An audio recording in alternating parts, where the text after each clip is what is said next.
festival of my plays. We will be here all day in the lovely theater, the William Robinson Theater on the campus of Thiel College. The first entry that we have today comes to us from Conneaut Area High School. They are presenting To Sleep, Perchance to Dream. I give you Conneaut Area!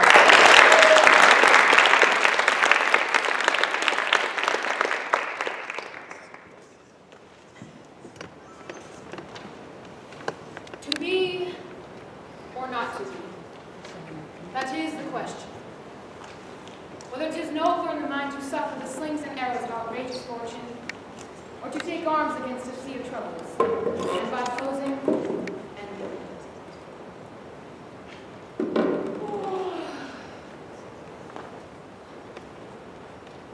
to die, to sleep, no more, and by sleep to say we end the heartache and the thousand natural shocks that flesh is heir to.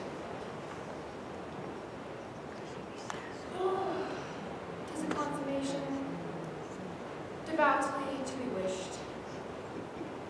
To die, to sleep, perchance to dream. My gentle Puck, come hither. Thou remember once I sat upon a promontory and heard a mermaid singing on a dolphin's back. I remember. That very time I saw, but thou couldst not, flying between the cold moon and the earth, Cupid, all armed. A certain aim he took at a fair vessel as he loosed his love shaft smartly from his bow. I was able to see Cupid's fiery shaft quench between the chaste beams of the wandering moon. Yet marked I where the bolt of Cupid fell. It fell upon a little western flower, once milk white, now purple with love's womb. Fetch me that flower, that herb I showed thee once. Its liquor on sleeping eyelids laid will cause man or woman to madly dote upon the next live creature that it sees. I'll put a girdle around about earth in 40 minutes. And once this liquor, I'll watch Titania when she is asleep. Whose juice on sleeping eyelids laid will cause her to madly dote upon the next thing that she sees, be it a lion, a bear, a wolf, or bull. She shall pursue it with the soul of love. But who comes here? I'm invisible, and I will overhear the conference. I love thee not, therefore pursue me not. Where's Lysander, fair Hermia? The one I was slain, the other slayed me. You said they were still on this one, yet here I am. Hence, get thee gone, and follow me no more. Oh, you draw me, you hard-hearted adamant!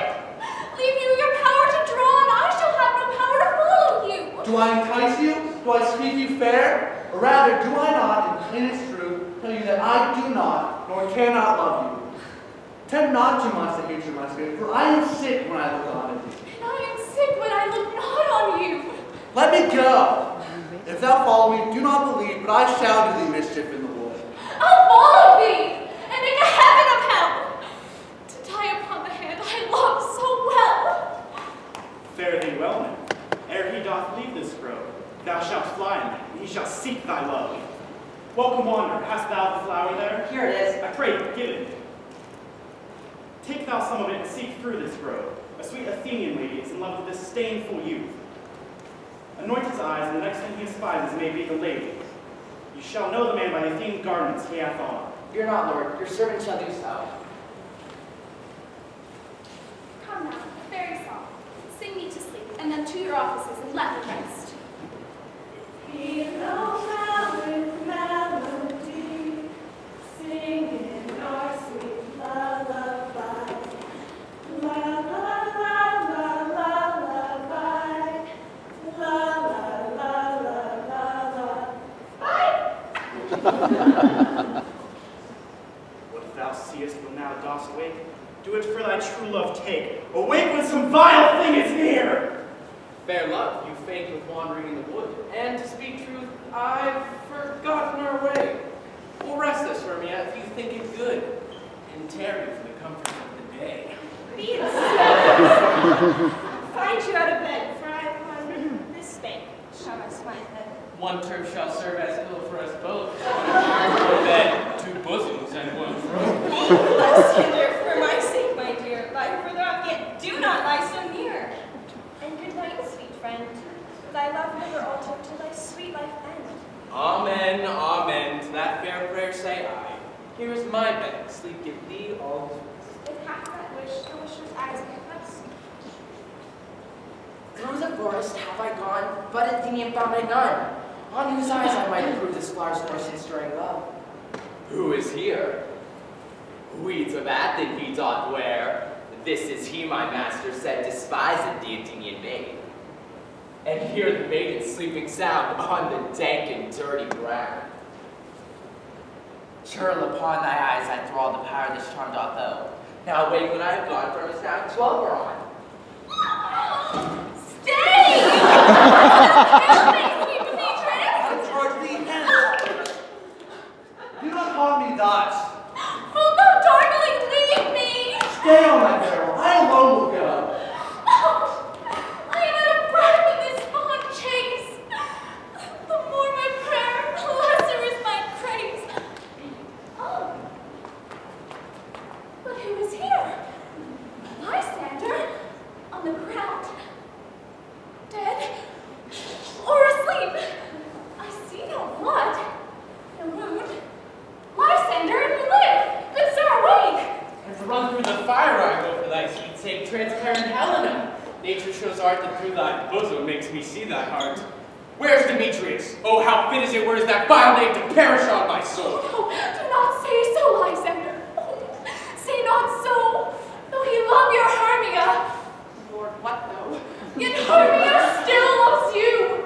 And be content. Content with Hermia? No. I do repent the tedious minutes with her I have spent. Not Hermia, but Helena I love, who would not change a raven for a dove. Wherefore was I this keen mockery born? When at your hands did I deserve such scorn? I must confess, I thought you Lord of more true gentleness. Had a lady whom one man's refused, should by another therefore be abused. She sees not Hermia. Hermia, sleep thou there, and never mayest Lysander come near. And all my powers, address your love and might to honor Helen and to be her knight. Help me, Lysander, help me! Yet had wisdom put this crawling serpent from my breast. What a dream is here! Lysander, look where I do quake with fear. Lysander, what removed? Lysander, Lord, what out of hearing? Gone? No sound, no word? I swoon almost with fear. Either death or you, I'll find immediately. Are we all met? Pat. And here's a marvelous, convenient place for rehearsal. Come and rehearse your parts. Pyramus, you begin. If you've spoken your speech, go behind that bush, and so everyone according to his cue. What have been homespuns have we swaggering here? So near the cradle of the fairy queen. A play, I'll be an actor, if I see cause. Speak, Pyramus. Thisbe, stand forth. Thisbe, the flowers of odorous. Odorous. Odorous, sacred sweet. So hath thy breath, my dearest Thisbe dear. But hark, a voice. Stay thou but here a while, and by I will to thee appear. A stranger Pyramus that ever played here. Must I speak now? Aye, must you, for you must understand. He knows what he annoys that he has heard, and is to come again. O most radiant Pyramus, most lily white of hue, of color like the red rose on a triumphant fire, most risky juvenile, and eke most lovely Jew, as sure as horse, that yet would never tire. I'll meet thee, Pyramus, at Niddy's Nix! To one, you must not speak that yet. That you answer to Pyramus. You speak your part, all at once, cues and all. Pyramus, answer, your cues past. It is never tire. as true as horse, that yet would never tire. If I were fast, Thisbe, I would only... Oh, monstrous! Oh, You ought to praise! oh. Why do they run away? I see their knavery. This is but to make an ass of me, to play me if they could. But I will not stir from this place. Do what they can. I will walk up and down here, and I will sing, so that they shall hear I am not afraid. The owl cock so black of hue, with orange and tawny bell. The throstle with his note so true, the wren with little quill. What angel wakes me from my flowered bed? Pray thee, gentle mortal, sing again. Mine ear is much enamored of thy note, as is mine eye enthralled to thy shape. And thy fair virtue's force doth move me, to say upon first view, to swear, I love thee. Methinks, mistress, you should have little reason for that. And yet, to say the truth, reason and love keep little company together nowadays. Thou art as wise as thou art beautiful. Not so, neither. But if I had wit enough to get out of this wood, I'd have enough to serve my own turn. Out of this wood do not desire to go. Thou shalt stay here, whether thou wilt or no. I am a spirit of no common rate. The summer still doth tend upon my estate, and I do love thee. Therefore, go with me. I will give thee fairness to attend her. Peas, blossom, cobweb, mustard seed, ready and I. Where shall we go? Tie up my love's tongue. Bring him silently. Lead him to my bower.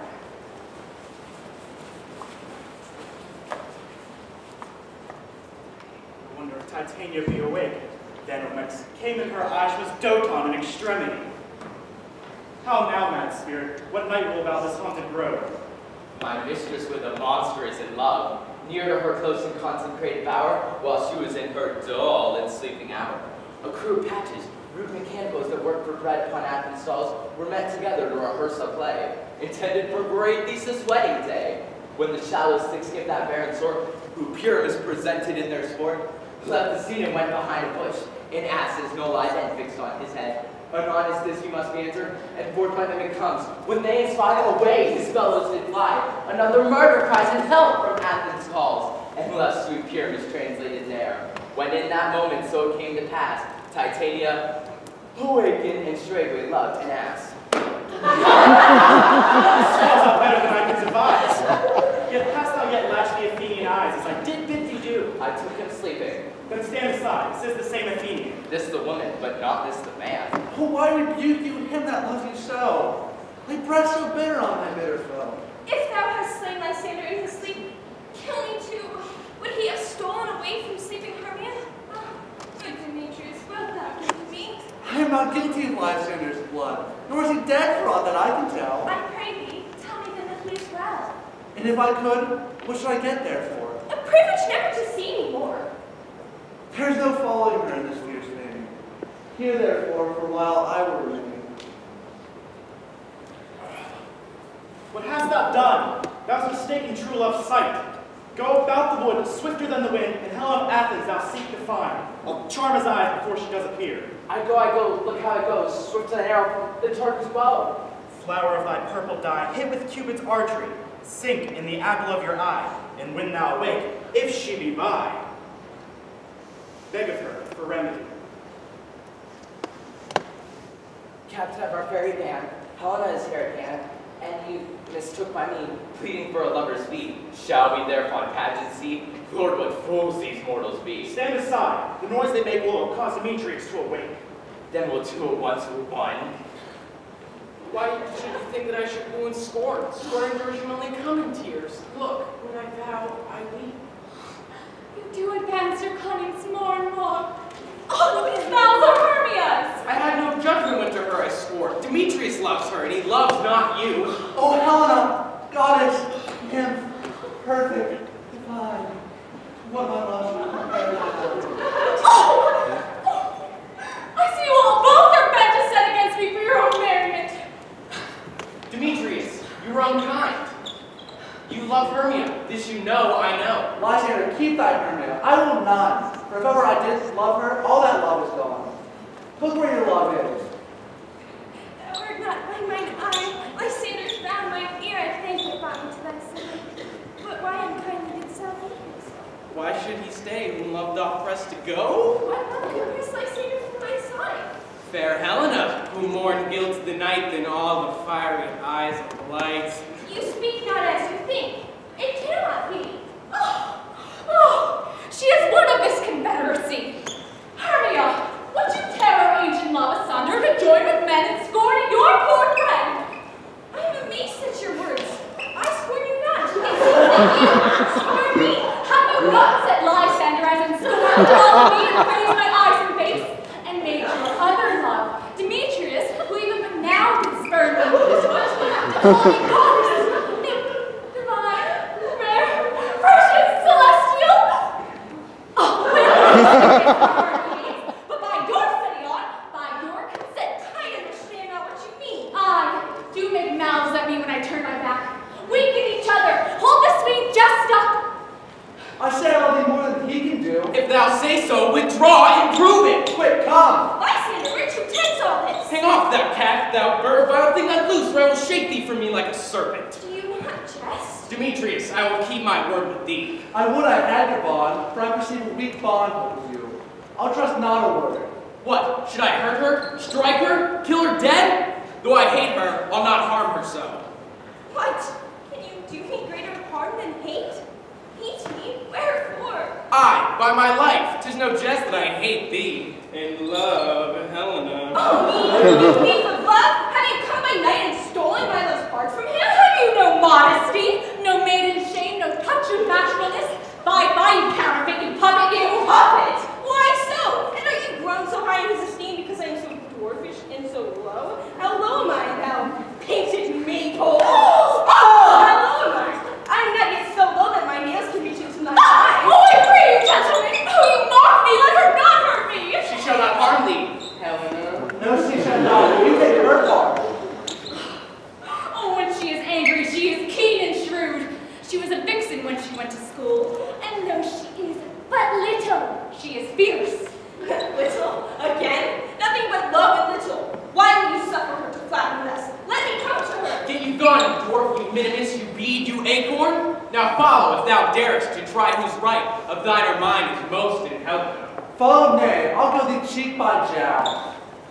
You, vicious. Nay, go not back. I will not trust you. I no longer stay in your cursed company. Your hands than mine are quicker for a fray, but my legs are longer to run away. I am amazed and know not what to say. This is by negligence. Believe me, King of Shouts, I mistook. Did you not tell me I should know the man by the Athenian garment he had on? These lovers seek a place to fight. Hide therefore, Robin, overcast the night.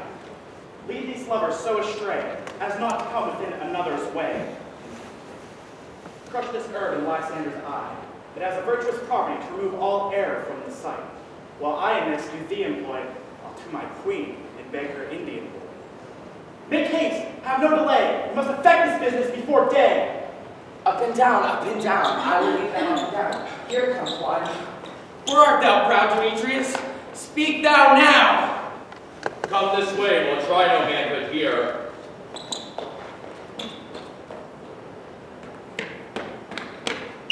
Lysander, speak again. Thou run away, thou coward. Art thou fled? Follow my voice, coward. He goes before me, but still dares me on. I come where he calls, but then he's gone. Here will rest me. Ha, coward, why comest thou not? Hey then, thou mockest me. Go thy way. Finish constraining me. I'll measure my life with a cold bed. Oh, weary night. Oh, long and tedious night. Abate thine hour, and sleep that sometimes shuts up sorrow's eyes, and steal me away from mine own company. Yet but three. Come one more. Two of both kinds make up four. Here she comes, cursed and sad. Cupid is a knavish lad, thus to make poor females mad. Ever so weary, ever so in woe. I can no further crawl, no further go. Here will I rest me till the break of day. Heaven's shield Lysander if they mean a fray. On the ground, sleeping sound, I'll hide your eyes, that's lover's remedy. When thou wakest, thou takest true delight in the sight of thy former lady's eye. Come, sit thee down upon this flowery bed, while I thy amiable cheeks do court, and stick musk roses in thy sleek smooth head, and kiss thy fair large ears, my gentle joy. Fairies, be gone, and be always away. Oh, how I love thee! Oh, how I dote on thee!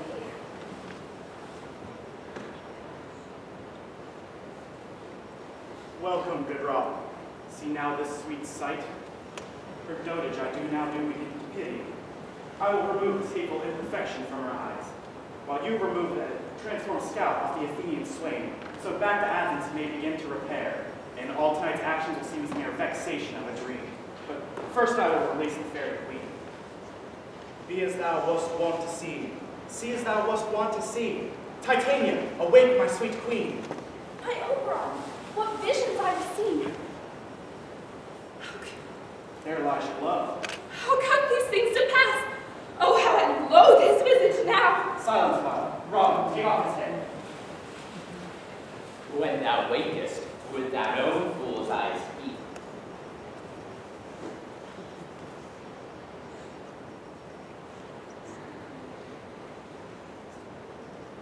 To sleep, chance to dream. Aye, there's the rub.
If So take a gulp and take a breath and go ahead, achieve your goal. Flotsam, jetsam, now we've got it, boys. The boss is on a roll. You poor, unfortunate soul.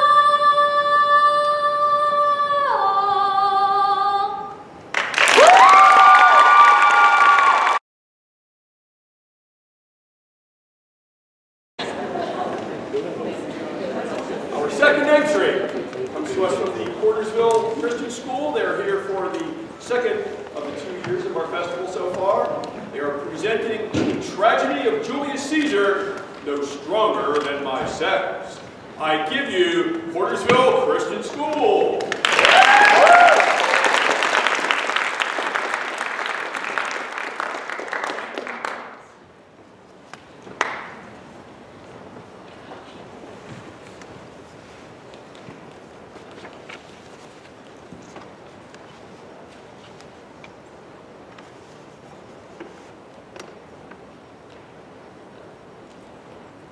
Sit on, leave no ceremony out.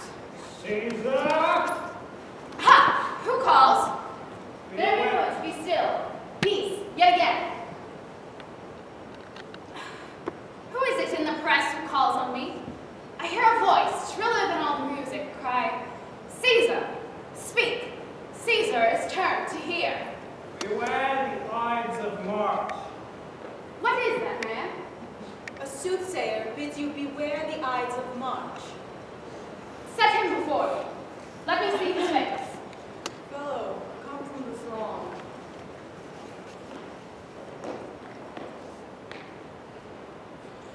Look upon Caesar. What sayest thou to me now? Speak again. Beware the Ides of March. He is a dreamer. Let us leave him. Pass.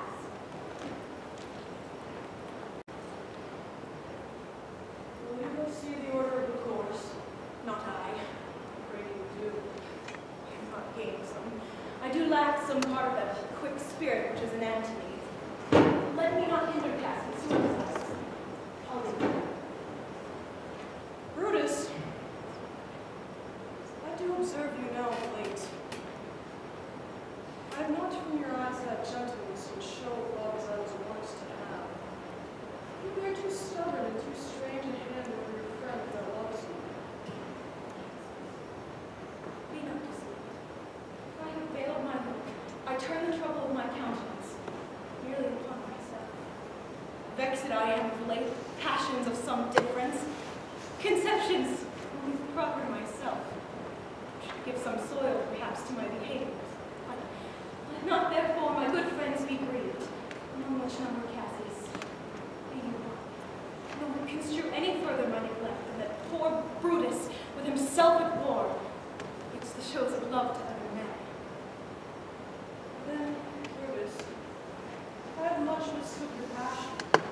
By means whereof was thrust upon very thoughts of great value, worthy occupations.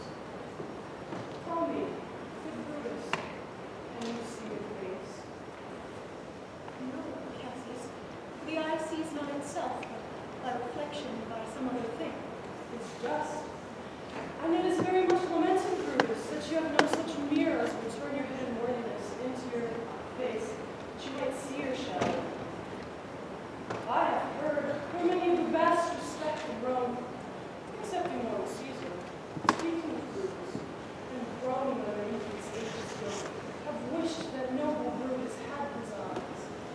What dangers, Cassius, would you leave me, that you would have me see into myself, for that which is not in me? Therefore, good Brutus, be prepared to hear. And since you know you cannot see yourself, so is by reflection, I, your glass, will modestly discover to yourself that of yourself which you yet do not know. And be not jealous of me, judge. Means this shouting? I do fear evil to Caesar, their king. Aye. Do you fear it? Then must I think you would not have it so. I would not. And yet I love him not. Wherefore would you hold me for so long? What is it that you would impart to me? life toward the general good. Set honor in one eye and death in the other, and look on both indifferent. For look at God so sweetly, as I love the name of honor more than I fear death. I know that virtue to be in yours, as well as I do know your outward favor. Well, honor is the subject of my story. I cannot tell what you and other men think of this life, but for my single self, I had as lief not be as live to be in awe of such a thing as I myself. I was born free as Caesar, so were you. We both have fed as well, we can both endure the winter's cold as well as fear. For once, upon a raw and gusty day, the troubled Tiber chafing with her shores, Caesar said to me, "There's to thou, Cassius, now leap in with me into this angry flood, and swim to yonder point." Upon the word, accoutred as I was, I plunged in and bade him follow. So indeed he did. The torrent roared, and he did buffet it with lusty sinews, throwing it aside and stemming it with hearts of controversy. But ere we could arrive at the point proposed, Caesar cried, "Help me, Cassius, or I sink." I, as Aeneas, our great ancestor, did from the flames of Troy upon his shoulder the Anchises bear, so from the waves of Tiber did I the tired Caesar. And this man is now become a god. And Cassius is a wretched creature and must bend his body if Caesar but carelessly nod on him. Another general shout. I believed his clauses I could new honor that could heap on Caesar. Why, man, we do bestride the narrow world like a colossus, and we petty men walk under his huge legs and peep about to find ourselves dishonorable graves. Men, at some time, are masters of their friends. The fault, dear Brutus, is not in our stars, but in ourselves that we are underlings. You love me. I'm nothing jealous. You would work me to have something. How I have thought of this, at these times I shall recount you. For this present, not, so with love I might entreat you, be any further moved. You have said I will consider. What you have to say I will with patience hear. Find a time with me to hear and answer such happiness. Till then, my love, chew upon this. Brutus had rather be a villager than to repute himself a son of Rome under these hard conditions as his talents like to lay upon us. I am glad that my weak words have struck this much show with honor and religious.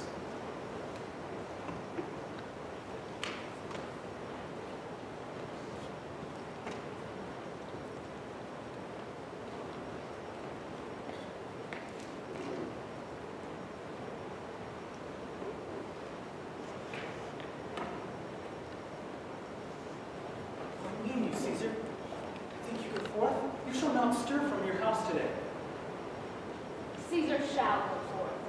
The things that threatened me ne'er looked but on my back. When they shall see the face of Caesar, they are vanquished. Caesar, first stood upon the ceremonies. Now they frighten me. Besides the things we have heard and seen, the constant sports have seen I watch. Hyenas have opened in the streets. Braves yawned and loaded up their dead. Fierce and fiery warriors fought among the clouds and ranked squadrons in right form of war, which drizzled blood upon the capital. The voice of battle hurled in the air. Horses did neigh, and dying men did groan. And ghosts did shriek and squeal about the streets. Caesar, these things are beyond all use. I do fear them. What can be avoided whose end is purposed by the mighty gods? Yet Caesar shall go forth. These predictions are to the world in general as to Caesar. When beggars die, not to comet is he. The heavens themselves blaze forth at the death of princes. Cowards die many times before their death. The valiant never tasted once. Of all the wonders I yet have heard, it seems to me men should fear, seeing that death, a necessary end, will come when it will come. Last resort.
Friends, I am with you all and love you all, and upon this hope that you shall give me reasons why and where Caesar was dangerous.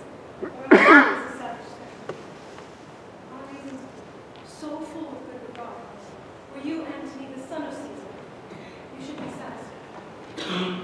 It's all I seek, and am, moreover, suitor that I may produce his body to the marketplace, and as becomes a friend, speak in the order of his funeral. You shall. Brutus, a word with you.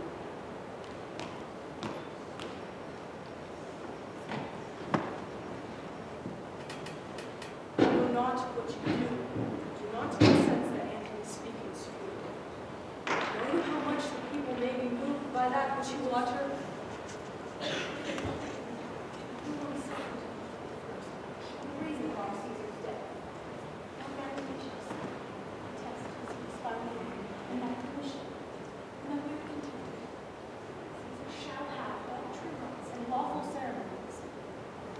Shall advantage more than do us wrong. You know not what you thought. Like it's not. Mark Antony, here, take you Caesar's body. You shall not in your freedom of speech blame us, but seek thou good for the cause of Caesar. Say you do it by our permission, else shall you not have any hand at all about it. And you shall speak in the same pulpit whereto I am going, after my speech is ended. Be it so. I do desire it. Prepare for that. Follow us.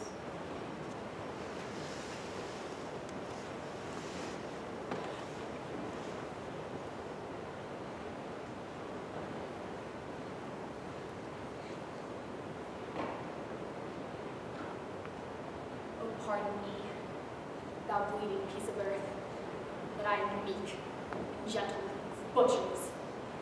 Thou art the ruins of the noblest of men that ever lived in the tower towns. Woe to the hand that shed this costly blood. Over thy ruins, now do I prophesy, which like dumb mouths do ope their ruby lips to beg a voice in utterance of my tongue. A curse shall light upon me this night.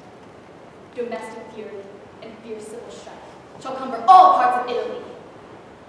Blood and destruction shall be so in use, and dreadful objects so familiar, that mothers shall but smile when they behold their infants quartered with the hands of war. All pity choked by custom of fell deed, and Caesar's spirit, ranging for revenge, with Ate by his side, come hot from hell, shall in these confines of the monarch's voice cry havoc! Let slip the dogs of war, that this foul deed shall smell above the earth, with carrion men groaning for burial.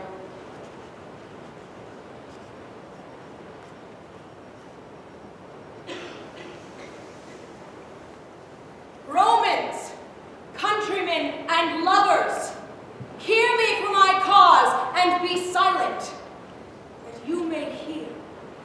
Believe me for mine honor, and have respect to mine honor, that you may believe.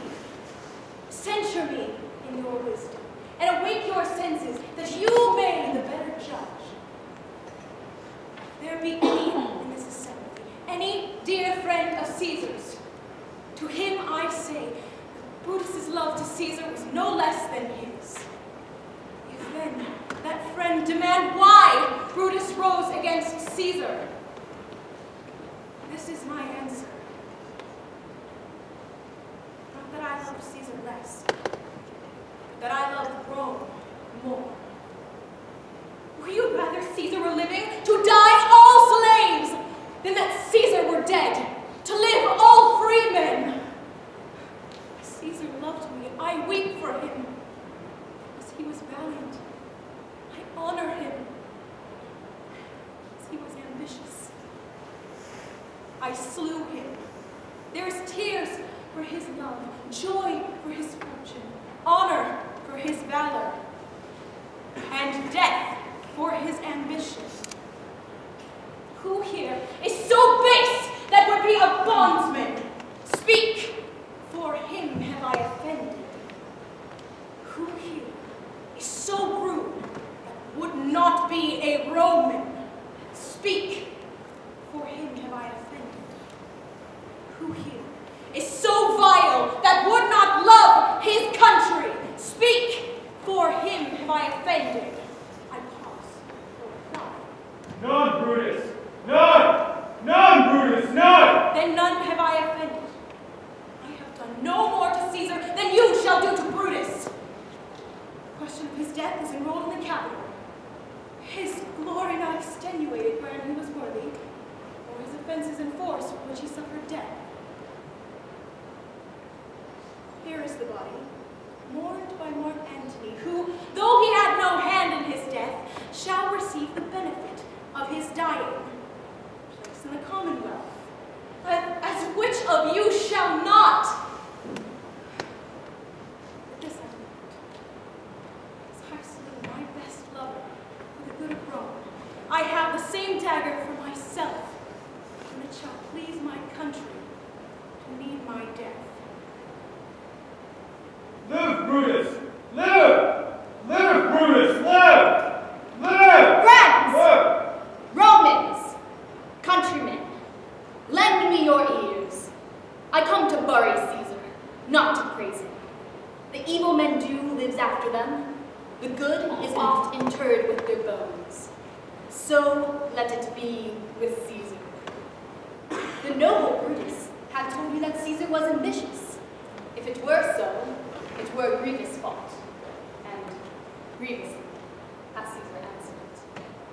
Here, under the leave of Brutus and the rest, for Brutus is an honorable man, so are they all honorable men, come I to speak in Caesar's funeral. He was a friend, faithful and just to me. But Brutus says he was ambitious, and Brutus is an honorable man. He had brought many captives home to Rome, whose ransoms did the general coffers fill. Did this in Caesar seem ambitious? When the poor had cried, Caesar had wept. Ambition should be made of sterner stuff. But Brutus says he was ambitious, and Brutus is an honorable man. You all did see that on this lucre I thrice presented him the kingly crown, which he thrice did refuse. Was this ambition? But Brutus says he was ambitious, and sure, he is an honorable man. I speak not to disprove what Brutus spoke. Here I am to speak what I do know. You all did love him once, and not without cause. What cause will hold you then to mourn for him? O judgment, thou art fled to brutish beasts, and men have lost their reason. Bear with me. My heart is in the coffin there with Caesar, and I must pause till it come back to me.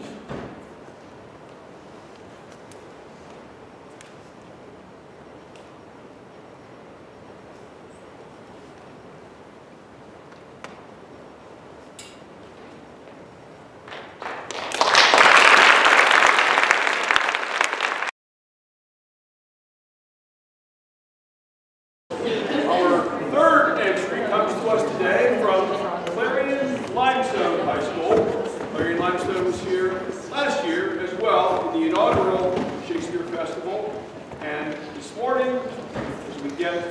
Become seated. Clarion Limestone will present the Taming of the Shrew. I give you the Clarion Limestone entry.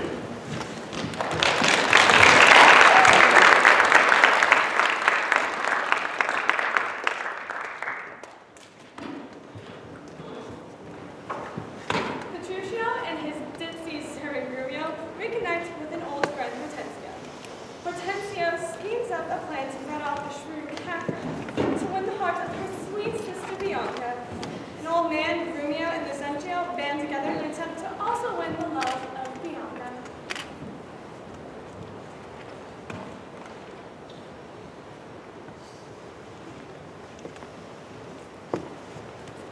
Verona, for a while I take my leave to see my friends in Padua, but most of all my best beloved and true friend Hortensio. I have tried this is his house. Here, Sir Grumio, knock it. Knock, sir. Whom should I knock? Is there any man that's abused your worship? No, and I say knock me here soundly. Knock you here, sir. Why, sir, what am I, sir, that I should knock you here, sir? No, and I say knock me at this gate, rap me where I'll knock your name's gate. My master is for the world, so I should knock you first, and then no after comes by the worst. Would not be face or out, and you'll not knock, I'll ring it. I'll try it so fine. Sing it. Help, masters, help! My master's back! Now knock what I bid you, Sir Billet. Hey, how now? What's the matter? My old friend Grumio and my good friend Petruchio. How do you all at Verona? If this not be a lawful case for to leave his service, look you here, sir, he bid me and knocked him and rapped him soundly. Well, was it fit for a servant to use his master so? A senseless villain, good Hortensio, I beg the rascal knock upon your gate, could not get it from my heart to do it. Knock at the gate! Oh, heaven, spake you not these words plain, so I knock me here and knock me there, rap me well and knock me soundly, and here you come now with knocking at the gate? Be welcome, sir, what can I advise you? Petruchio, patience. I am Grumio's pledge. And tell me now, sweet friend, what happened here was you to Padua here from Verona?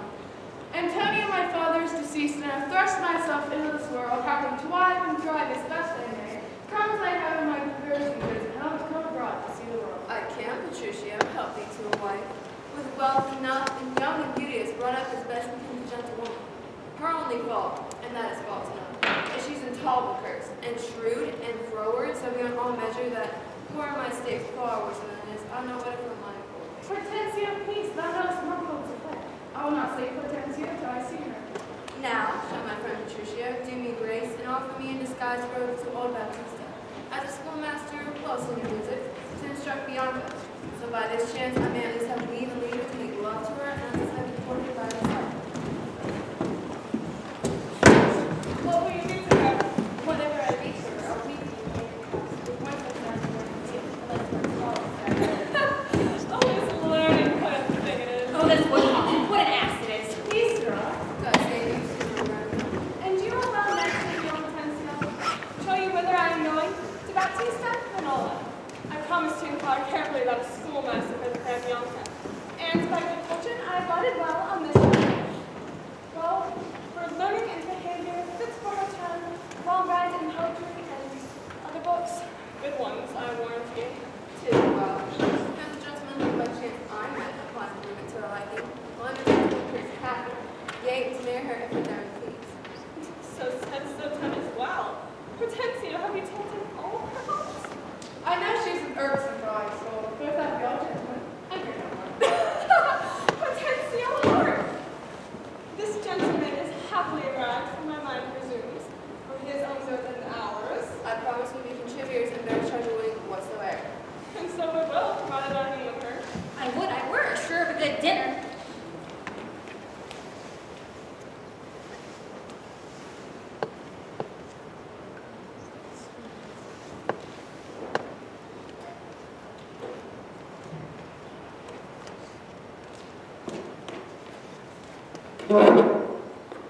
Catherine is trying to murder Bianca.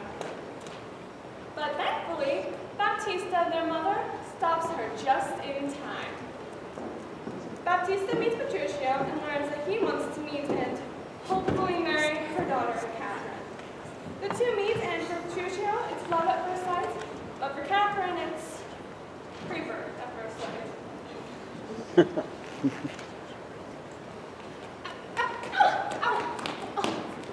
Good sister, wrong me not, nor wrong yourself to make a bondmaid and a slave of me. All our students, here I charge thee, tell him that love is best, he's not a son of mine.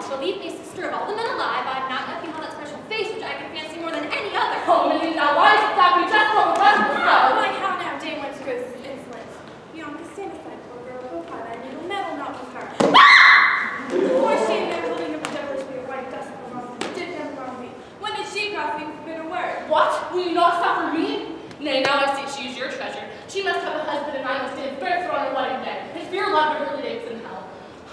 Talk not to me. I'll go sit and weep till I can find occasion of revenge. Was every woman as grieved as I? But who comes here?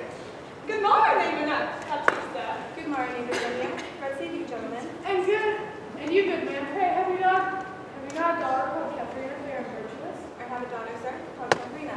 I am a gentleman of Verona, ma'am, but hearing of her beauty and her wit, her affability and bashful modesty, her wondrous qualities and mild behavior, and bold to show myself a guest within your house to make blind eyewitness of that report of which I so often heard. And for an entrance to my entertainment, I do present you as a man of mine. Cunning in the music mathematics to start with fully those sciences, whereas I know she is not ignorant. Take of him or else you do me wrong. His name is Lydia, born in Neptune. You're welcome, sir. He's here for sake. Neighbor, this is a gift very grateful, I'm sure, but to express the like kindness myself, I have been more beholden to you than any. Really, give unto you a young scholar, that hath been long studying at Reims, well read in poetry, and as cunning in Greek, Latin, and other languages as the other in music and mathematics. His name is Cambio. Pray, accept his service. 1,000 thanks, Senior Romeo, but gentle sir, you can walk with a stranger. May I use the bullshit as a cause of your coming? Pardon me, madam. The boldness is mine own. That being a stranger in this city here, I do make myself a suitor uncharitable, until beyond the fair and virtuous. Before the education of your daughters, I here bestow a simple enchantment. If you accept it, then its worth is great. Madam Baptista, my business asketh haste, and every day I cannot come to woo. If I get your daughter's love, what dowry shall I have to what? After my death, will have my lands and in possession 20,000 crowns, when the special thing is well obtained that is your love. So that is all in all.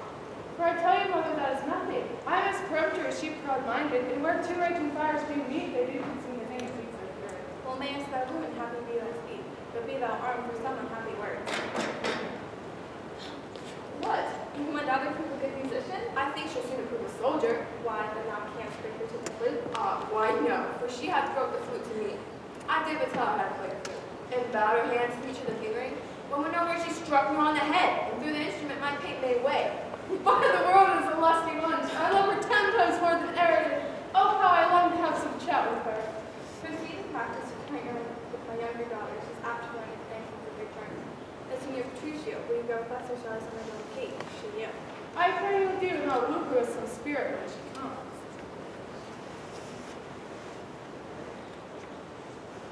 But here she comes now.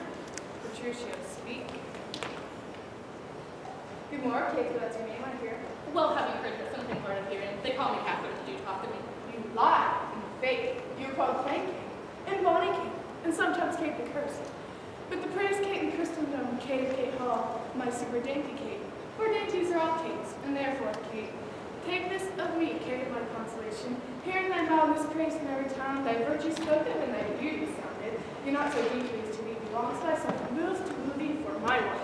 Moved in good time. Let him that moved you hither remove you past. I knew at first you were immovable.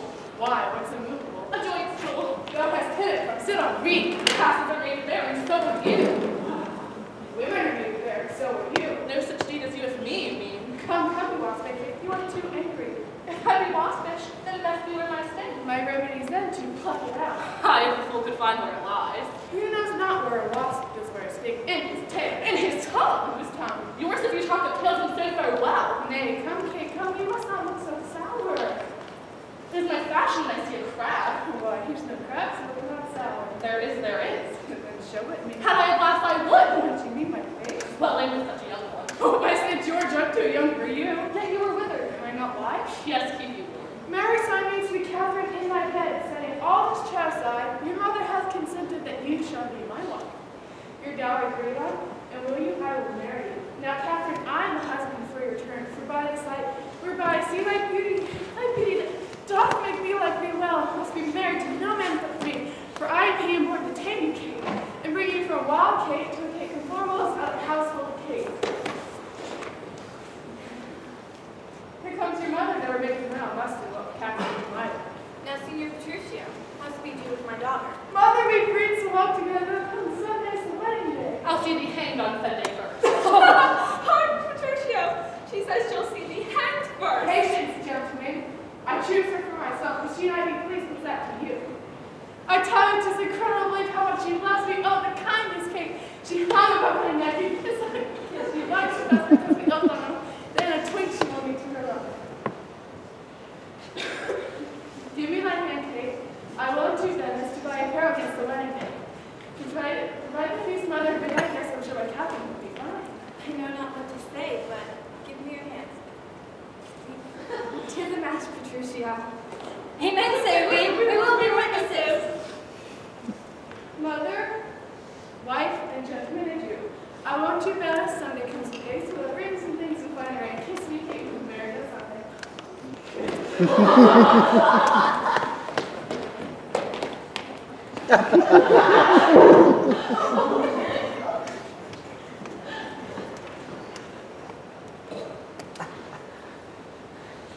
Lucentio and Hortensio are disguised as Cambio and Litio, tutors to the fair Bianca.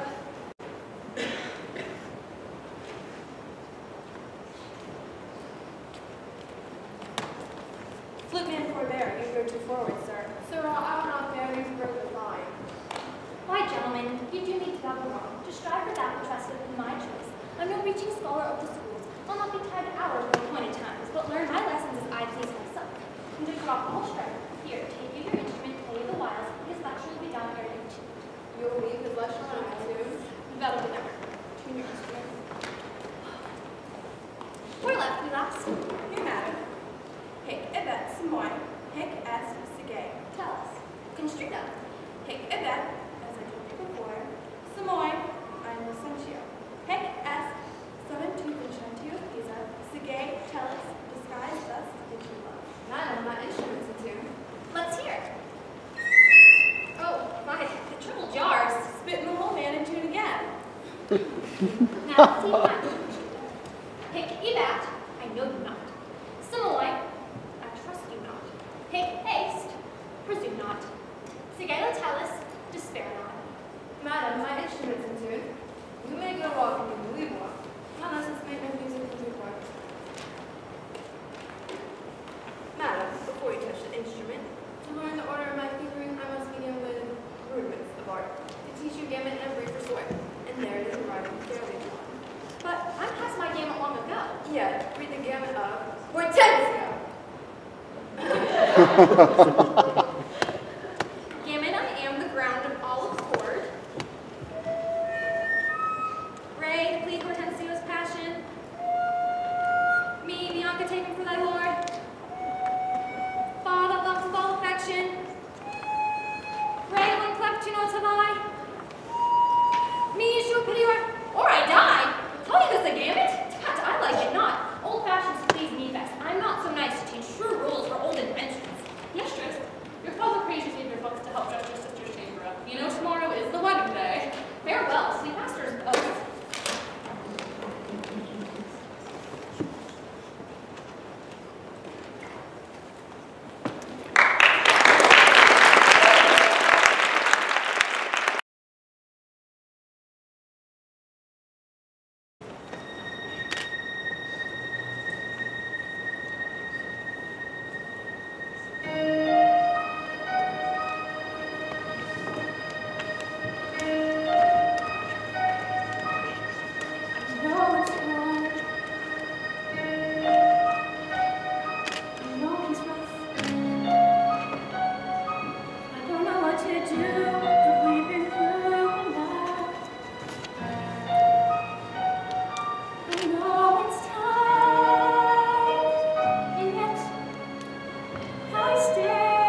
Our next entry comes to us from Maplewood High School, their first time in our festival.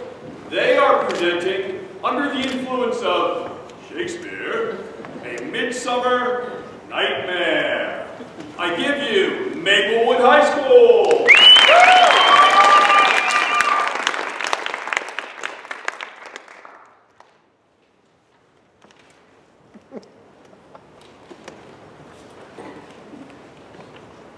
If we offend, it is with our goodwill, that you should think we come not to offend, but with goodwill. To show our simple skill, that is the true beginning of our end. We are not here that you should hear repent you. The actors are by hand, and by their shows, you are like to know that all you are like to know. Fair is foul, and foul is fair. And through our actors, through our play, we will prevail. Through the word of fate, our actors will love and hate. They will laugh and cry, but not a moment will go by, where our audience will know the fate of our show. So Midsummer, Hamlet, Macbeth, and Venice assemble for our attentive audience and tell a tale of what is not, and mesh our story's plot. Enter Aegeus, Theseus, Hermia, Lysander, and Demetrius. Full of vexation come I with complaint against my child. My daughter Hermia turned her obedience which is due to me to stubborn harshness, and my gracious duke beats if she will not hear before your grace, consent to marry with Demetrius. What say you, Hermia? Be advised, fair maid. To you, your father should be as a god. I would, father, but look, but with mine eyes. Rather, with your eyes should your father's wisdom look. Games we play with lovers' hearts, and so I produce with multiple parts. Material boxes of different sizes, the correct choice, the wheel of practice. Bring in the boxes of different materials.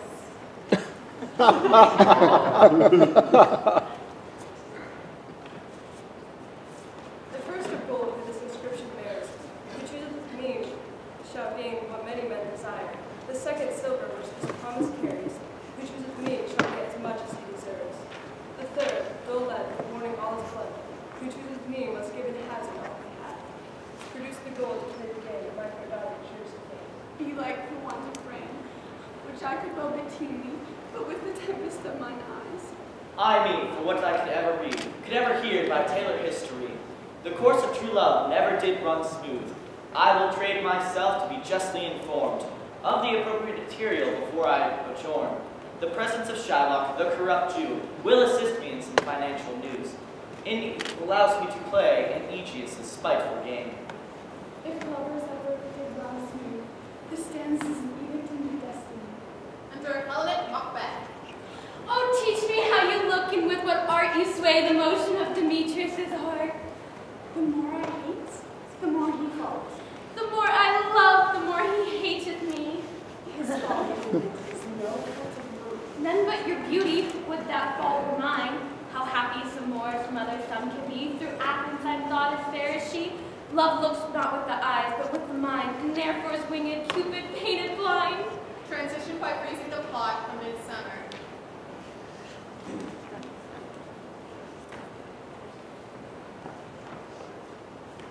Shylock, although I neither lend nor borrow, by giving nor by taking of excess, name your price. Oy vey, 3,000 ducats. Put it to the ground, son. 3 months from 12. Then, let me see the rate.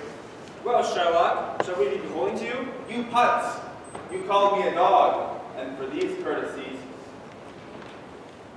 I will lend you thus much money. But should you break this day, and what should I gain by the exaction of the forfeiture? A pound of a man's flesh, taken from a man, not so estimable, profitable than I know. Yes, Shylock, we will seal into this bond. Then meet me forthwith at the notary's, and give him direction for this marriage law. Plot freeze. Demetrius is trying to return to Hermia to choose box, but Helen is preventing him. Oberon and Puck are watching from afar.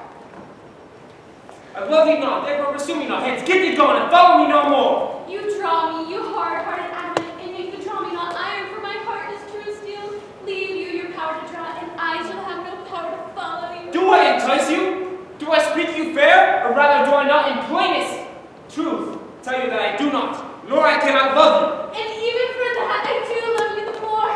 Demetrius, I have no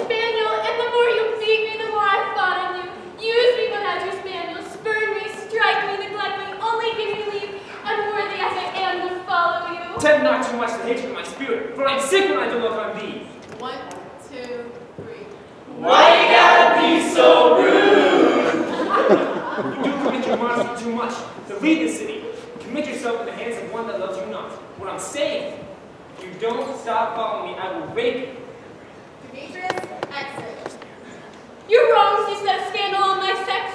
We cannot fight for love as men may do. We should be wooed and we're not made to woo.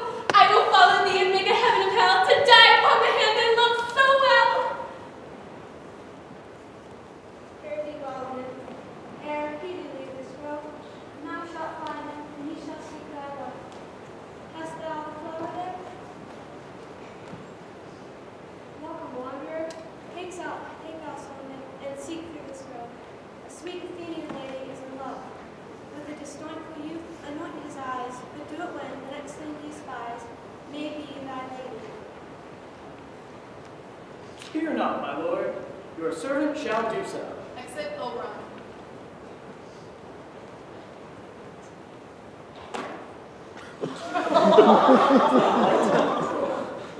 Therefore, wants to play a game of his own.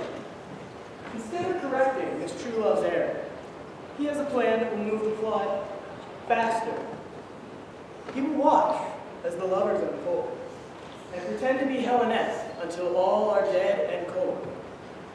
She will appear to go mad for the loss of her dad.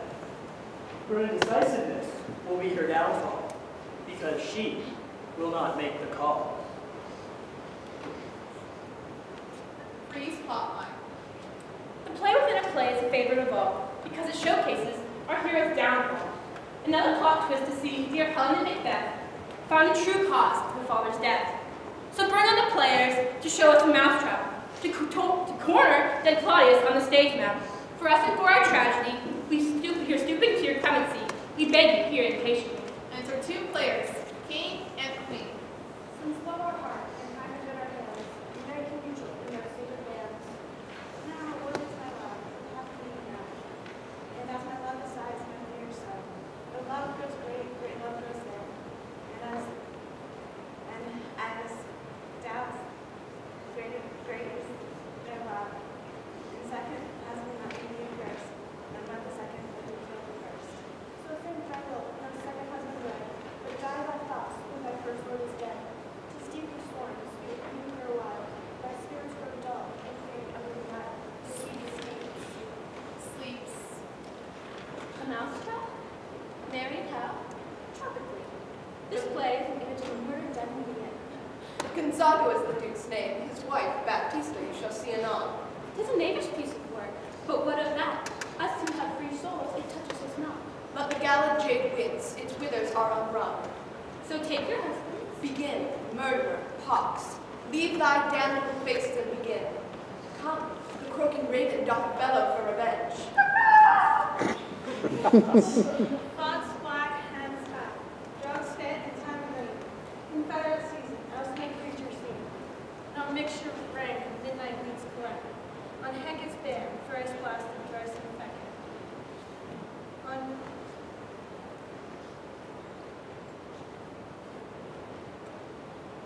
Hecate's bear, thrice blasted, thrice infected. Unwholesome life is served immediately. Pours the poison into the sleeper's ears. Paladin Macbeth observes the king as he watches the scene in full, and is pleased by Claudius' reaction. He poisons him, I for the garden state. You shall see anon how the murderer gets the love of Gonzago's wife. And being guilty of the same crime of plague, runs out of the room. Give me light. Away. Helen Macbeth has now determined that her uncle slayed her father and married her mother. She is so grief-stricken by her lost love, Demetrius, and death of her kin, that her hubris takes hold, and she must take what is rightfully hers. She begins a plot to kill the king, and thus assume her rightful heir. You do advance your cunnings more and more, when truth kills truth, O devilish holy fray. 1, 2, 3. Oh, I just can't wait to be king.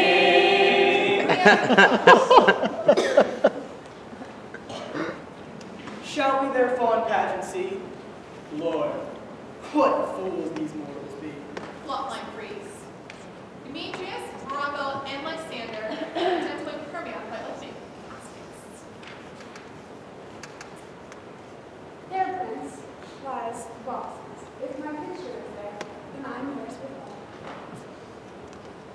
God direct my judgment. Let me see.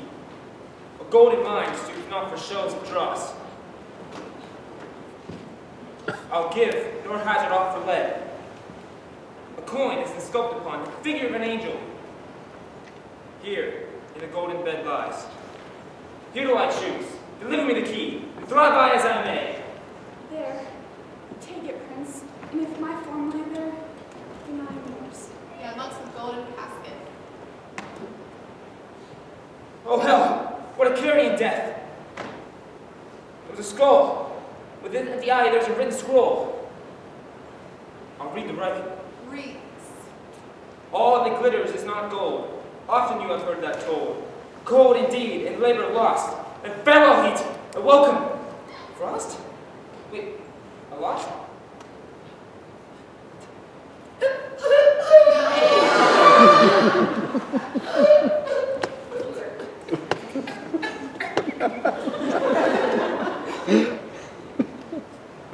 Who chooseth me shall get as he deserves. And well said too. For who shall go about? Give me a key for this, and instantly unlock my fortunes here. He opens the silver caskets. What's this? A picture of a blinking idiot?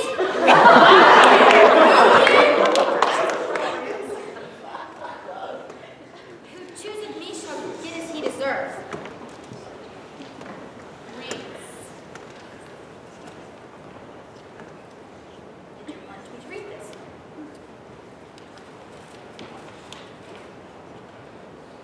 There'll be fools alive, I wis. Silvered ore, and so is this. So be gone, you are sped. But more fool I shall appear by the time I linger here.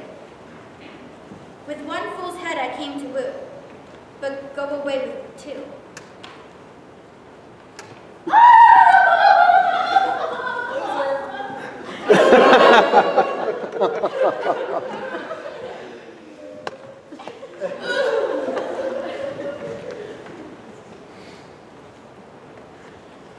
The seeming truth which cunning times put on, to entrap the wisest.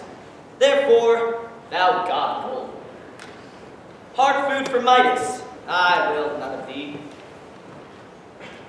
Opening the leather caskets.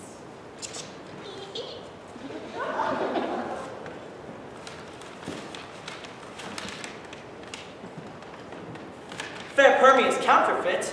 What demigod hath come so near creation? Move these eyes. Reads. You that choose not by the view, chance is fair and chooses true. Since this fortune falls to you, be content and seek no new. If you be well pleased with this, and your fortune, for your bliss, turn you where your lady is, and claim her with a loving kiss. Hermia tugs and kisses Lysander. Ooh la la! Enter prologue. Angry Helena has come to see this happy day, but her anger cannot be kept astray. Her jealousy is too strong to contain, so she begins her murderous reign. Oh, spite, oh hell! I see you all are bent to set against me for your merriment. If you were civil and you have courtesy, you would not do me thus much injury.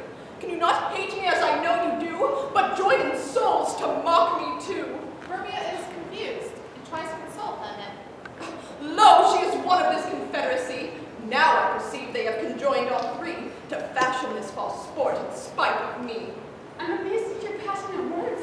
I scorn you not. It seems that you scorn me. If you have any pity, grace, or manners, you will not make me such an argument. But fare ye well, 'tis partly my own fault, which death or absence soon shall remedy.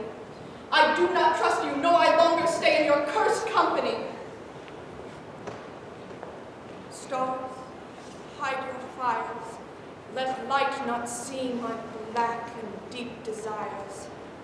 Come, spirits that tend on mortal thoughts, unsex me here and fill me from crown to toe-top full in direst cruelty.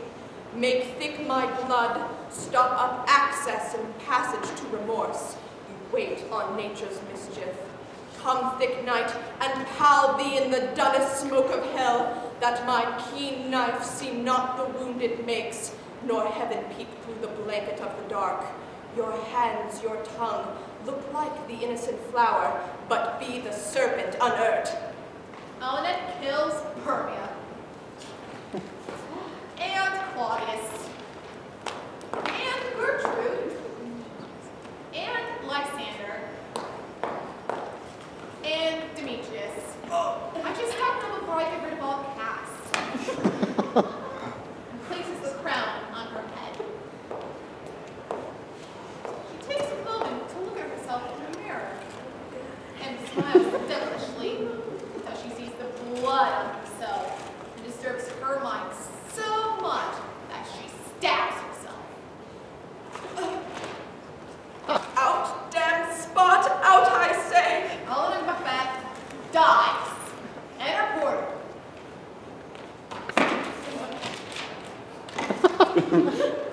Fair sir, we are causing till the second cock. And drink, sir, is the great provoker. What I mean to say is, beware of drink. Because it can cause you to overthink the reality of this drama's course.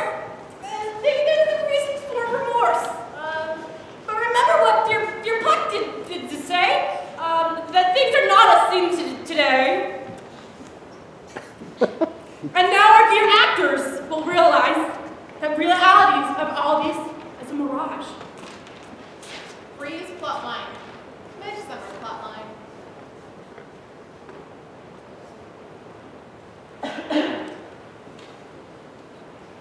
What soft nymphs are these? They was a building too. Observe right in May. Go, bid the huntsmen, wake them with their horns.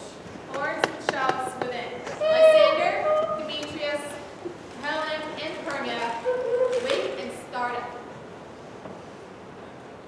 I pray you all, stand up. I know you two are my enemies. How comes this gentle calm for the Lord, that you go so far from jealousy? Just sleep by hate, and fear no enemy. My lord, I speak amazingly. Half sleep, half wake, but yet as I swear I cannot truly say how I feel.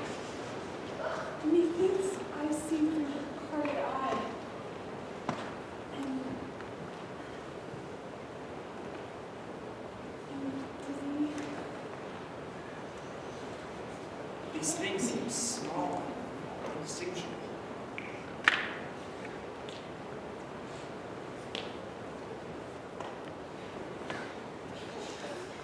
Do we sleep? It seems as though we sleep, but yet we awake and it seems like a dream. By the way, let's recount. Exit all except Elinette. He transforms into a puck.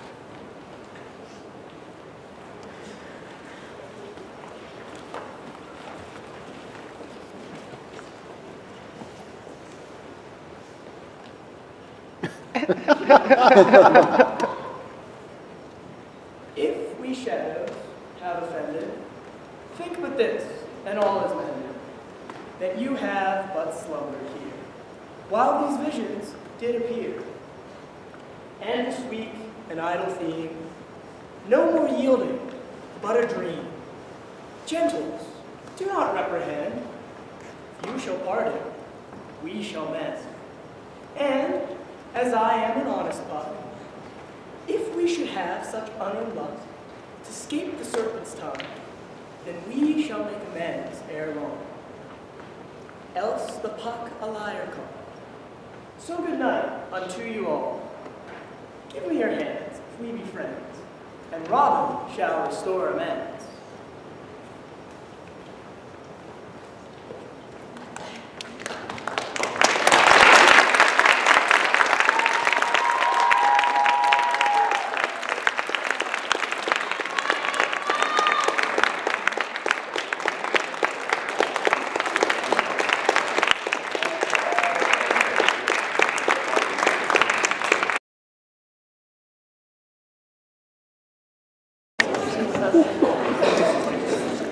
Our final entry prior to the luncheon is the Greenville Home School Association students making their first appearance here at our Shakespeare Festival, and they are presenting a lamentable comedy.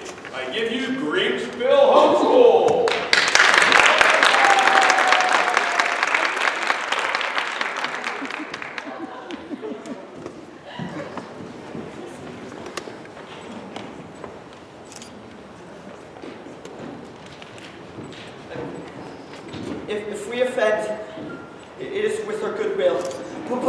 should think we come not to offend, but with goodwill, to show our simple skill.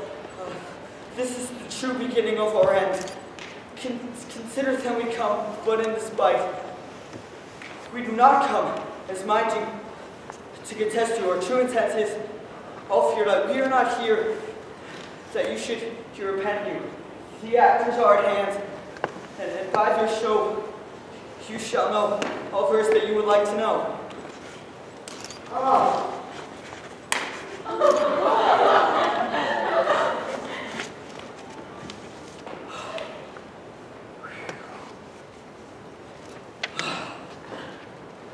Perchance you wonder at this show, but wonder on till truth makes all things plain. This man is Pyramus, if you would know. This beauteous lady, Thisbe. And this man, lined and rough cast, doth present Wall. That vile wall which did these lovers surrender, and through Wall's chink, poor souls, they were content to whisper, at which let no man wonder. And this man, with lantern, dog, and bush of thorn, presenteth moonshine. For if you'll know, by moonshine did these lovers think no scorn to meet at Ninus' tomb, there to woo. And this grisly beast, which lies the trusty Thisbe coming first by night did scare away. Or rather did affright, and as she fled, her mantle she did fall, and lying with bloody mouth did stain. Anon comes Pyramus, sweet youth and tall, and sees his trusty Thisbe's mantle slain, whereat with bloody blameful blade, he broached his boiling bloody breast, and Thisbe tearing in mulberry shade, his dagger drew, and so let lion, moonshine, wall, and lovers twain at large discourse, where here they do remain. In this same interlude, it doth befall that I would tell my names at a wall. Such a wall that I do think had it any hole or chink, through which the lovers, Pyramus and Thisbe, would whisper through often very secretly. This lone, this rough cast, this stone doth show that I am the same wall, truth is so. This the granny is, right and sinister, through which the fearful lovers are to whisper. Oh, grim-looked night, oh, night with heat so black. Oh, night, alack, alack. I fear my Thisbe's promise is not that. Oh, wall, a sweet and lovely wall. Thou standest between her father's ground and mine. Thou, O wall, most sweet and most lovely wall, show me thy chink to blink through with mine eye. Thanks, courteous wall.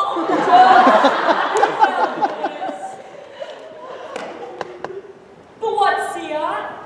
No Thisbe do I see, a wicked wall through whom I see.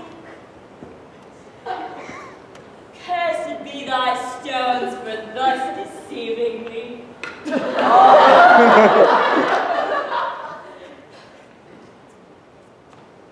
Deceiving me is Thisbe's key.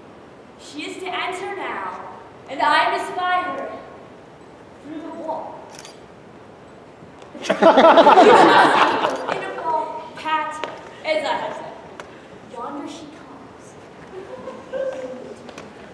Oh, wall, full often hast thou heard my moans, for parting my fair Pyramus means, my cherry lips have often kissed thy stones. Thy stones with line, hair, and up in thee.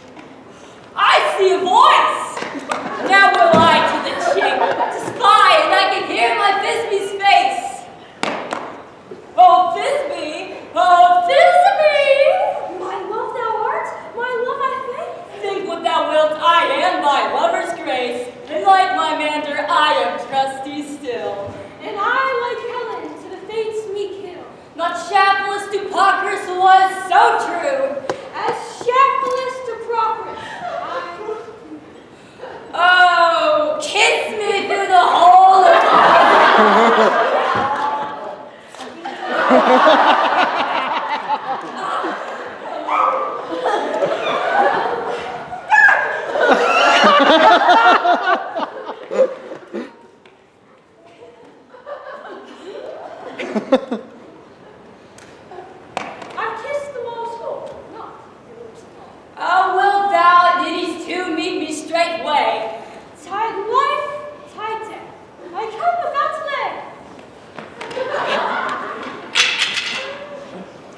thus am I.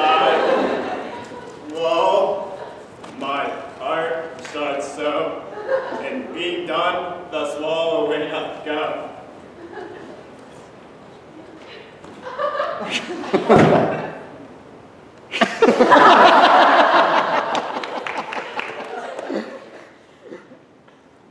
You, ladies, you, whose gentle hearts do feel the smallest monstrous mouse that creeps on the floor, may now perchance both quake and tremble here, when lion rough in wildest rage doth roar.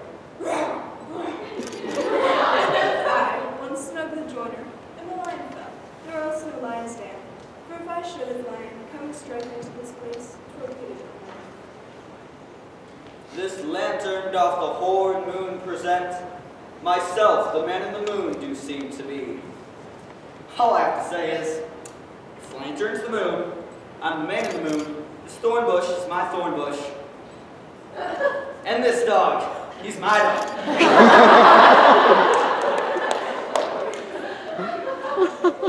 This is only these two. Where is my love?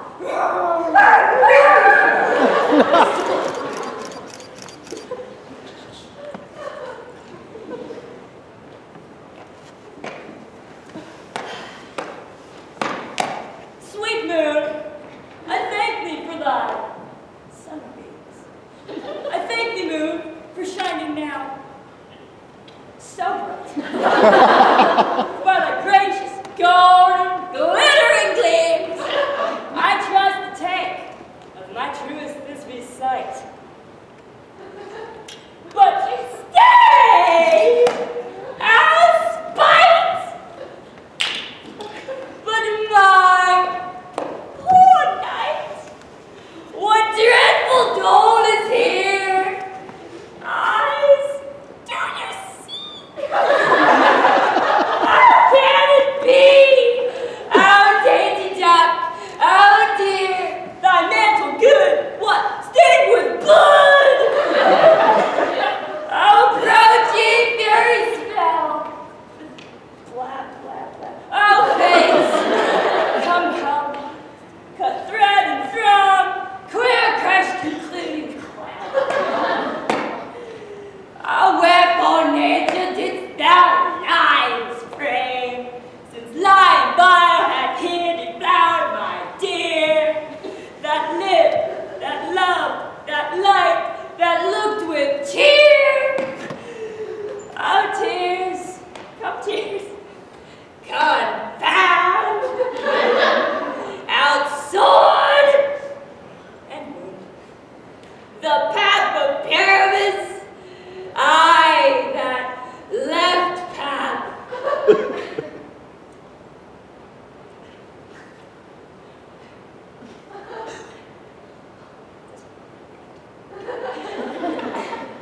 I that left path, where heart doth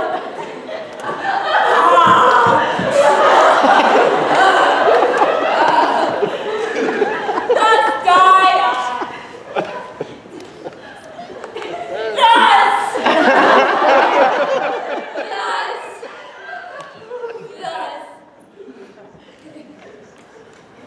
my soul, oh, tongue, lose thy light. Moon, take thy flight.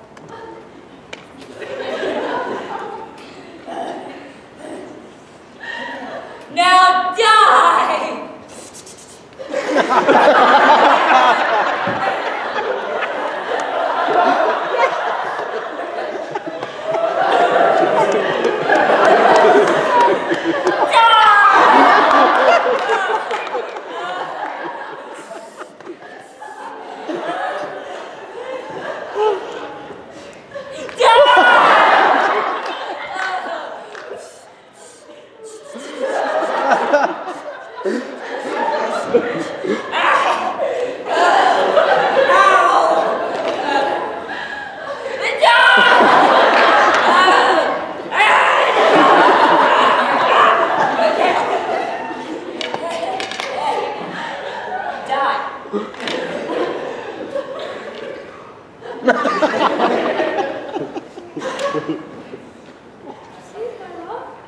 What's dead, my dove? Oh, Pyramus, arise! Speak, speak, my dove! Dead, dead, a tomb must cover thy sweet eyes. These my lips, this cherry nose, these yellow calcium cheeks, are gone, Lovers make moan, his eyes were green as leeks. Oh, sisters three, come to me with hands as pale as milk. Lay them in gore, since you have shore, with shears as thread of silk. Tongue, not a word. Come, trusty sword.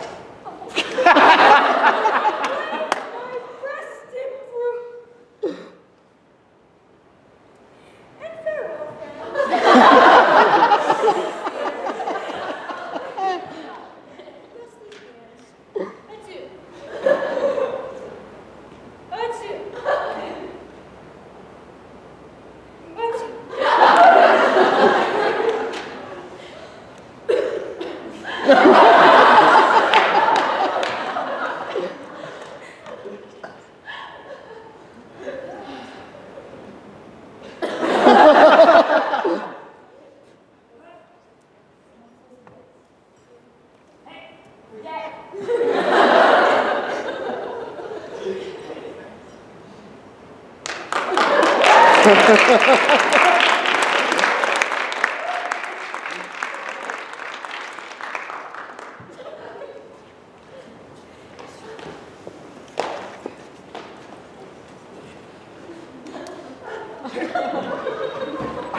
From the Living Word Christian School here in Greenville.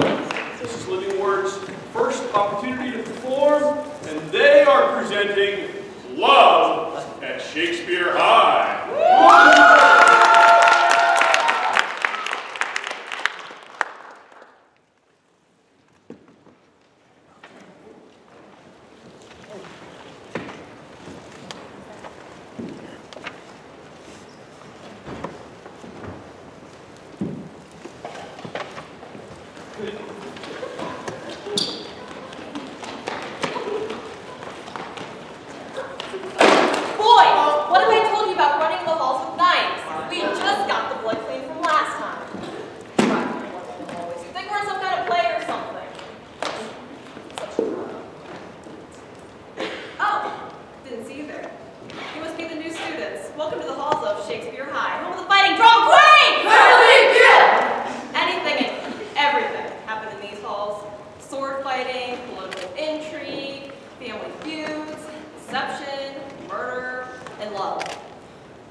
See the fish, color her golden oars, the silver string, green old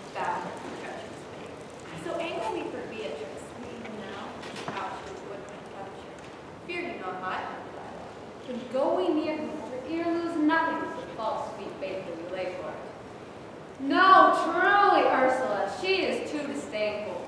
Her spirits are as coy and wild as haggards of the rock.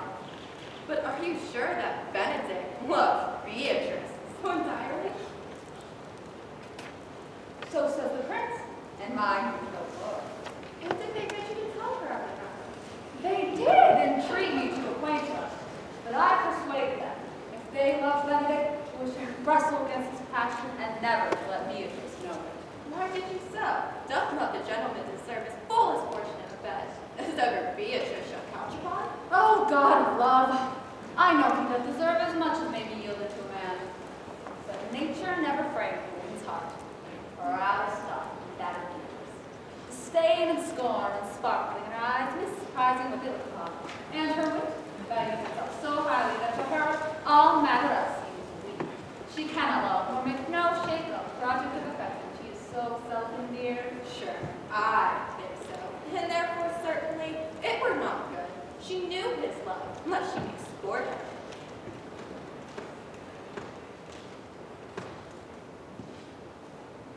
Why, you speak true. I never yet saw a man who was noble, young, how rarely featured, that she would spell him backward. If fair-faced, she would swear the husband should be her sister. If black, why, need too strong as an ant to be in a foul lot. If tall, a land's ill-headed. If low, an agate very by the cut. If speaking, why, vain flown by all winds. If silent, why, a block moved with none.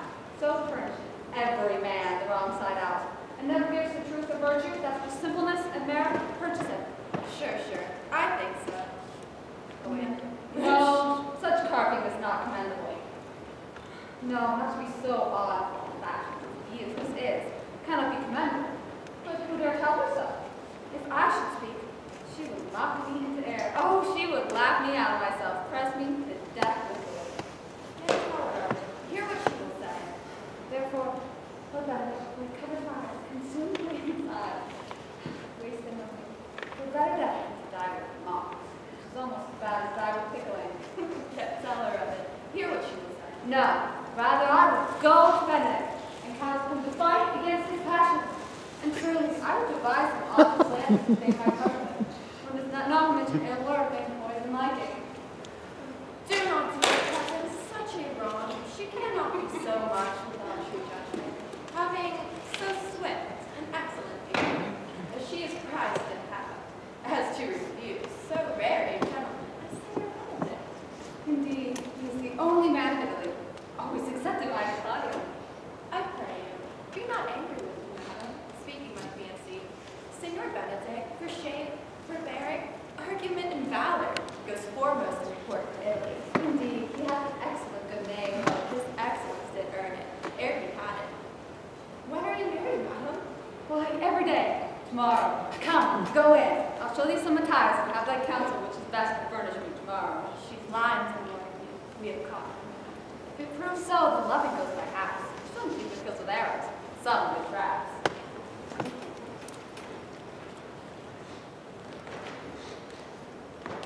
Do you see the look on her face? Priceless. Now let's go over and see what's happening with the jobs. Rosalind and Celia just attended the big wrestling match in which our champion and undefeated wrestler was beat by the new guy Orlando. Needless to say, all the girls fell in love with him, but he seems to only have eyes for Rosalind. Yeah, I don't know why either. She doesn't know it yet, but her cousin Celia does. Now, he's been writing poetry. Bad poetry. And hanging out on the trees outside, and Celia just found some. Now,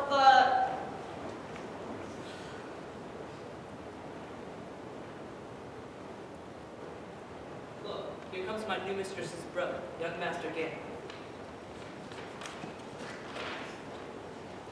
From the east to western inn, no jewel is like Rosalind. Her work being mounted on the wind, through all the world bears Rosalind. All the pictures fairest lined are but black to Rosalind. Let no fair be kept in mind, the fair of Rosalind.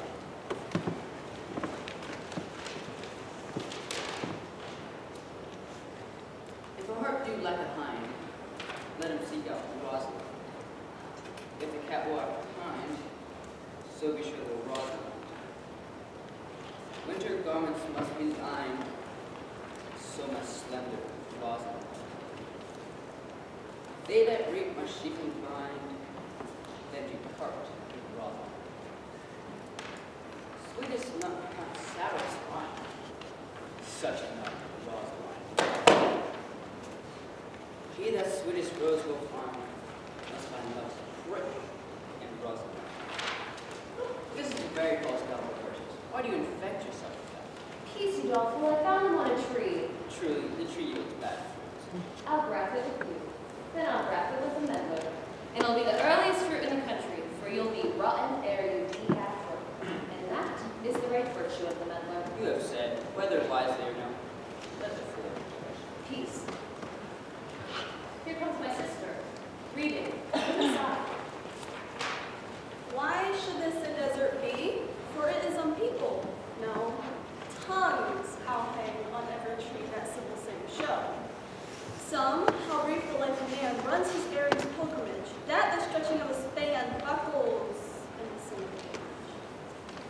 Some, of violated vows, twixt the souls of friend and friend, but upon fairest vows, or at every sentence end, will I, Rosalind, write, teaching all that read to know the pretenses of every sprite heavenward and little show. Therefore, heaven's nature charged that one body should be filled with all graces wide and wide. Nature presently distilled, Helen's cheek, but not her heart, Cleopatra's majesty, Atlanta's better part, sad Lucretia's modesty.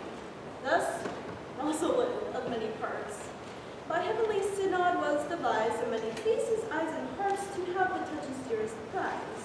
Heaven would that she these gifts should have, and I to live and die her slave. Oh, most gentle Jupiter, what tedious homily of love have you wearied your parishioners withal, and never cried, have patience, good people. Come, that's friend shepherd, go offload. You go with them too, sirrah. Come, shepherd, let us make an honorable retreat. Though not with bagging baggage, yet with script and script.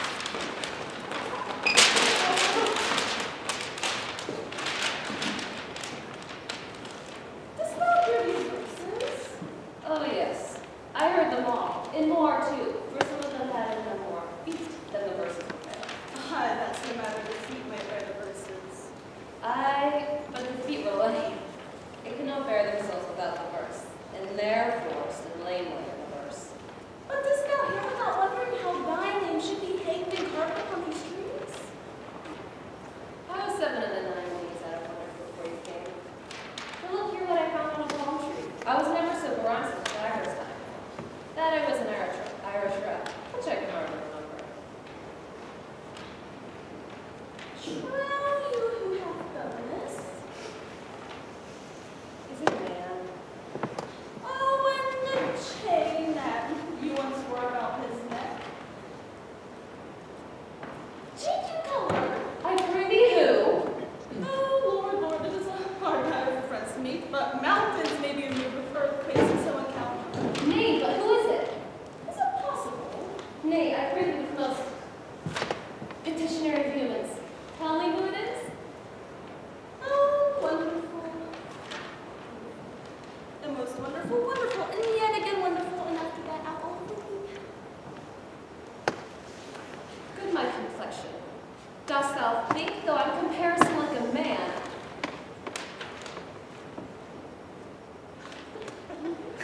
comparison like a man, I am a double and hose in my disposition. What it should delay more is the South Sea of discovery. I pray thee, tell me who it is, quickly, and speak apace. I would thou couldst stammer this concealed man out of thy mouth, as wine comes out of a narrow mouth bottle, either too much at once, or none at all. I pray thee, take the cork out of thy mouth, so I may drink thy tidings. So you may put a man in your belly. Is he of God's making? What manner of man? Is his head with a hatcher's chin with a beard? Nay, he hath but little beard. Why, God will send more from I'll be thankful. Let me stay the growth of his beard without allaying enough the knowledge of his chin. Oh, it is young.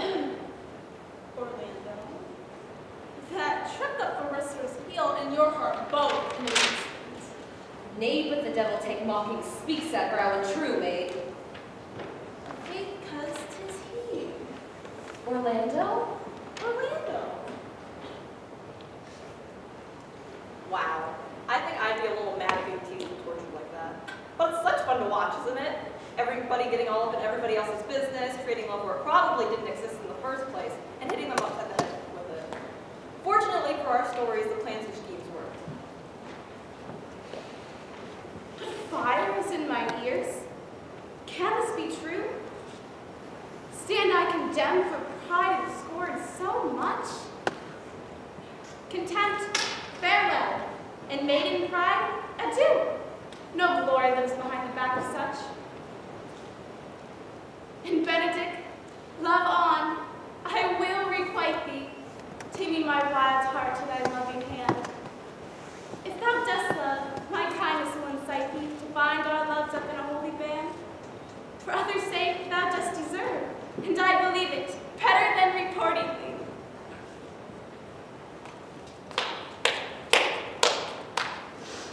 Beautiful. Alas, today! What shall I do with my double host? Where was he when thou sawst him? What said he? How looked he were? And what did he ask for me? Where remains he? How parted he with thee? And when shalt thou see him again? Answer me in one word. There's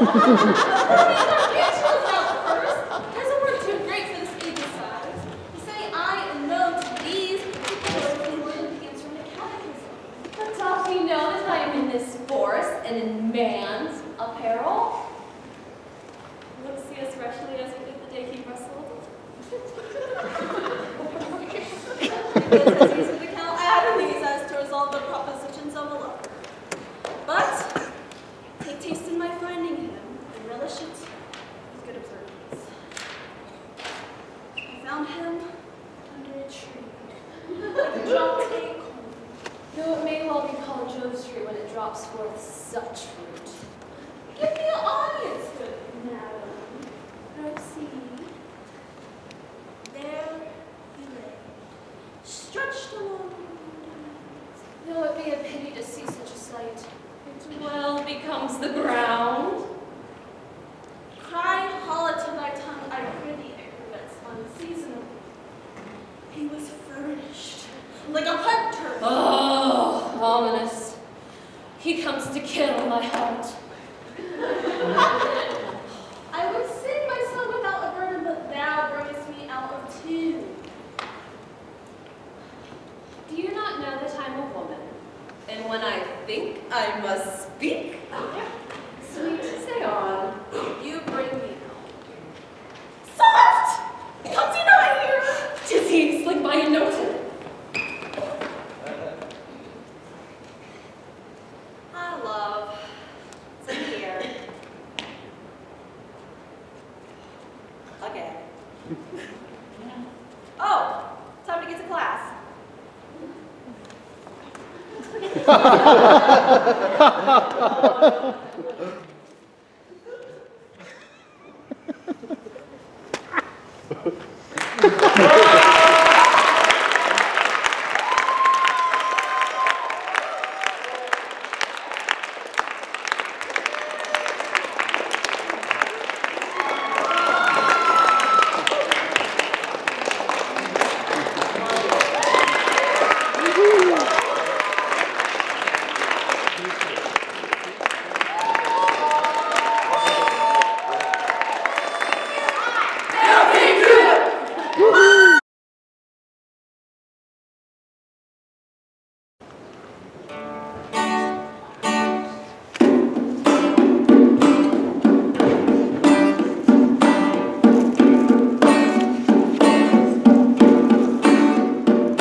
College Shakespeare Festival, and they are presenting a measure from Measure for Measure. I give you Lakeview.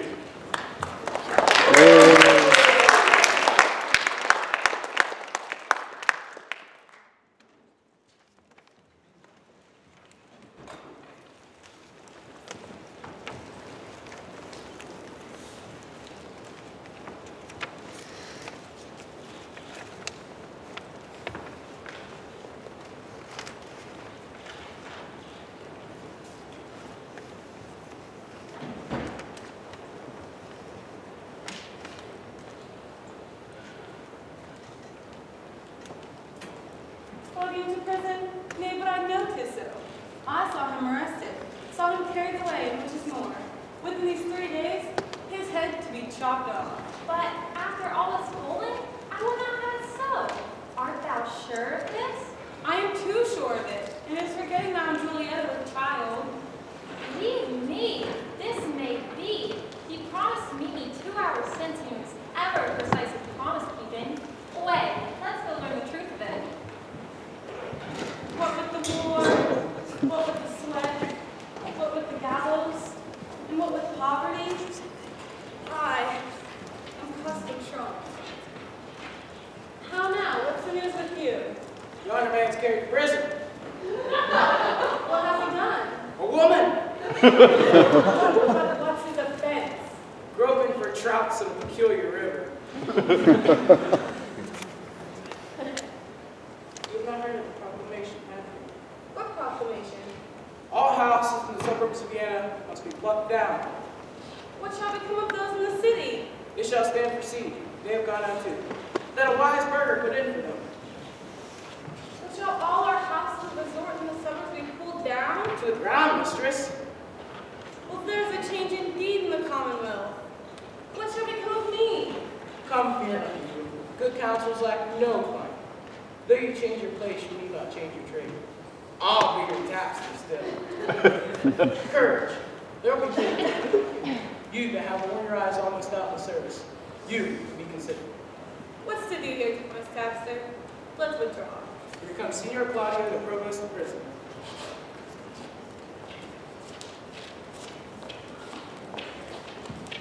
Fellow, why dost thou show me thus to the world? Bear me to prison where I am committed. I do it not in evil disposition, but for Lord Angelo by special charge. Thus can the demigod authority make us pay down for our offense by weight. The words of heaven, on whom it will, on whom it will not. So yet still, it's just. Why, Count Claudio, whence comes this restraint? From too much liberty, my Lucio, liberty. As surfeit is the father of much fast, so every scope by the moderate use turns to restraint. Our natures do pursue, like rats that raven down their proper vein, a thirsty evil, and when we drink, we die. If I speak so wisely under an arrest, I was sent for certain of my creditors, and yet, to say the truth, I'd as lief have a foppery of freedom as mortality of imprisonment. What's I offense, Claudio? Well, but to speak of would offend again. What, it's murder? No. Oh, butcher you. Call it so. Away, sir, we must go. One word, good friend.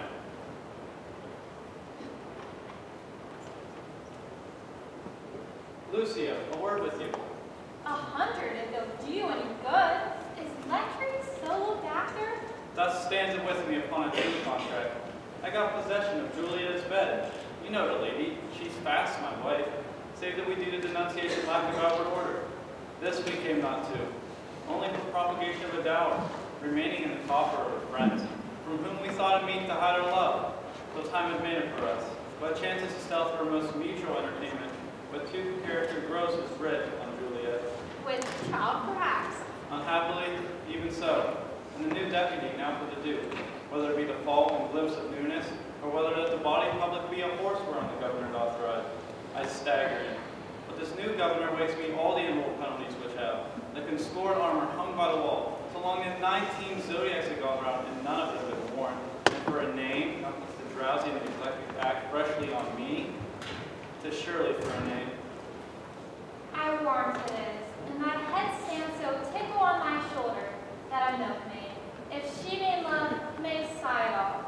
Send after the Duke and appeal done so, but he's not to be found. I prithee, Lucio, do me this kind service. This day my sister should the cloister enter, and there receive her approbation. Acquaint her with the danger of my state. Implore her, in my voice, if she makes strict friends to the deputy. Bid herself assay him. I have great hope in that, for in her youth there is a prone and speechless dialect, such as movement. Besides, she has a prosperous art when she will play with reason and discourse, and well she can persuade. I pray she may, as well for encouragement of the life which else would stand under grievous imposition, and as for enjoying of thy life, who should I be sorry should be thus full she lost the game of tic-tac out of her? I thank you, good friend. Within 2 hours. Come, officer, away.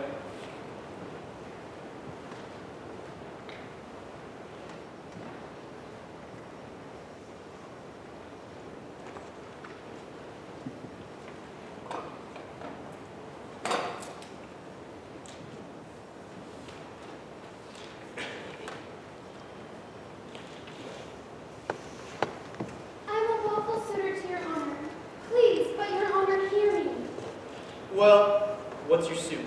There is a vice that most I do abhor, and most desire should meet the blow of justice, for which I should not plead, but that I must, for which I must not plead, but that I am at war, twixt will and will not. The matter? I have a brother is condemned to die. I do beseech you let it be his fault, and not my brother. Condemn the fault, and not the actor of the fault. Why, every fault's condemned ere it be done. Mine were the very cipher of a function, to find whose faults stand in record, and let go of by the actor. Oh, just but severe law. I had a brother then. Heaven keep your honor. Give it not over so to him again, entreat him. Kneel down before him, hang upon his gown. You are too cold. If you should need a pin, you not with more teeming tongue desire it. To him I say,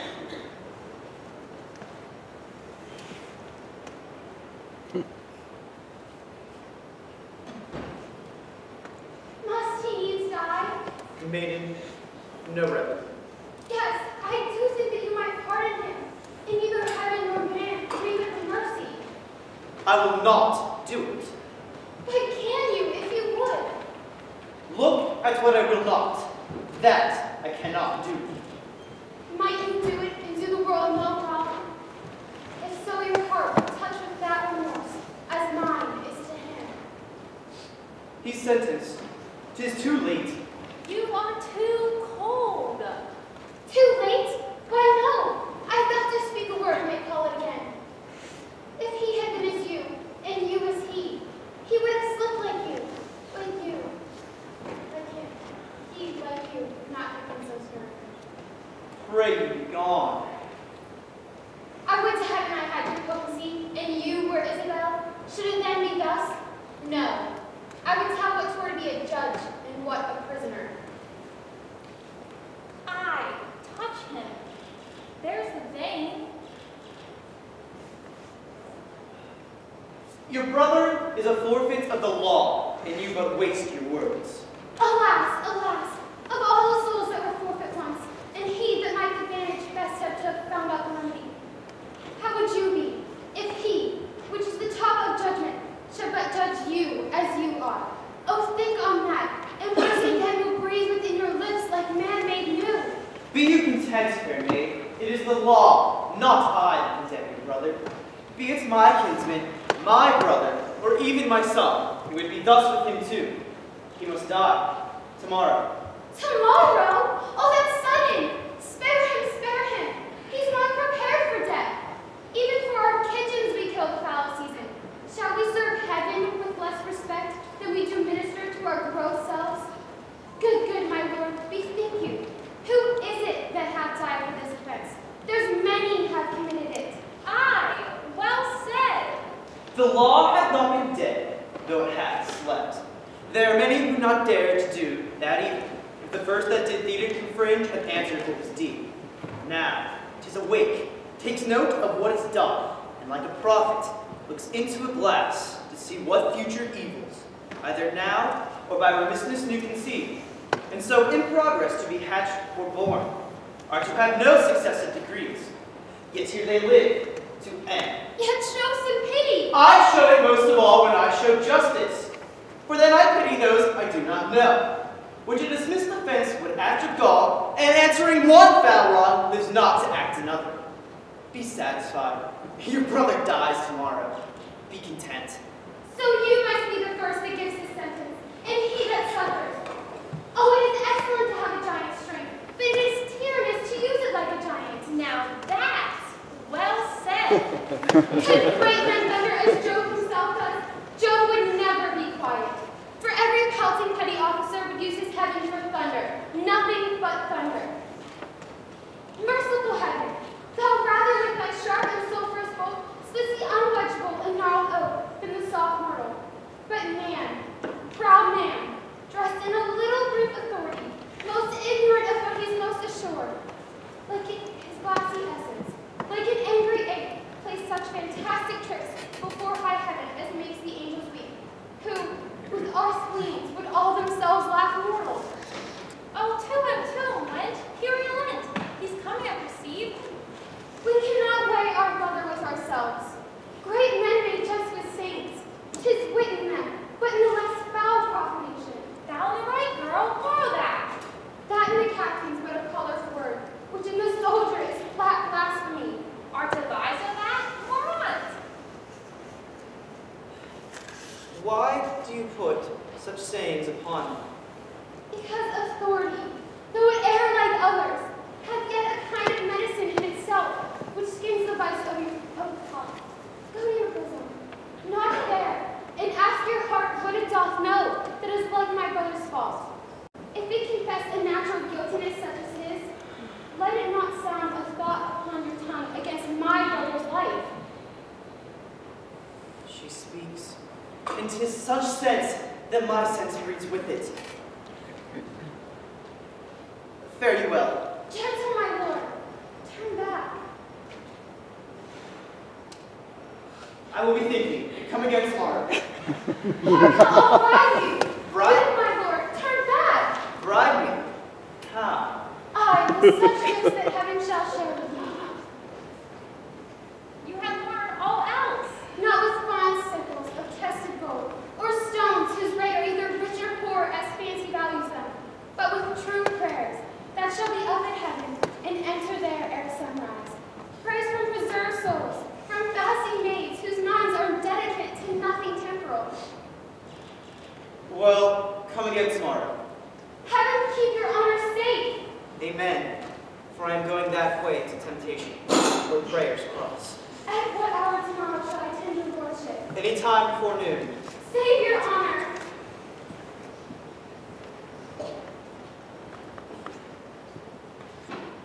From thee, even from thy virtue? What's this? What's this? Is this her fault or mine? The tempter or the tempted? Who sins most, huh? Not she, nor doth she tempt, but it is I that lied by the violet of the sun, do as the carrion does, and not the flower, corrupt with virtue's season. Can it be that modesty may betray our sense more than women's lightness? Having waste ground enough, do we desire to raise the sanctuary and pitch our evils in there? Oh, fie! What dost thou, or what art thou, Angelo? Dost thou desire her foully for those things that make her good? Oh, let her brother live! Thieves for their robbery have authority, and judges steal themselves. What? Do I love her? That I desire to hear her speak again? To feast upon her eyes? What is to dream on? Oh, cunning enemy, that to catch a saint with saints dost bait thy hook. Most dangerous is that temptation that doth goad us on to sin in loving virtue. Never once could the strumpet, with all her double art, vigor, and nature once stir my temper. But this virtuous maid subdues me quite. Ever till now, when men were fond, I smiled and wondered how.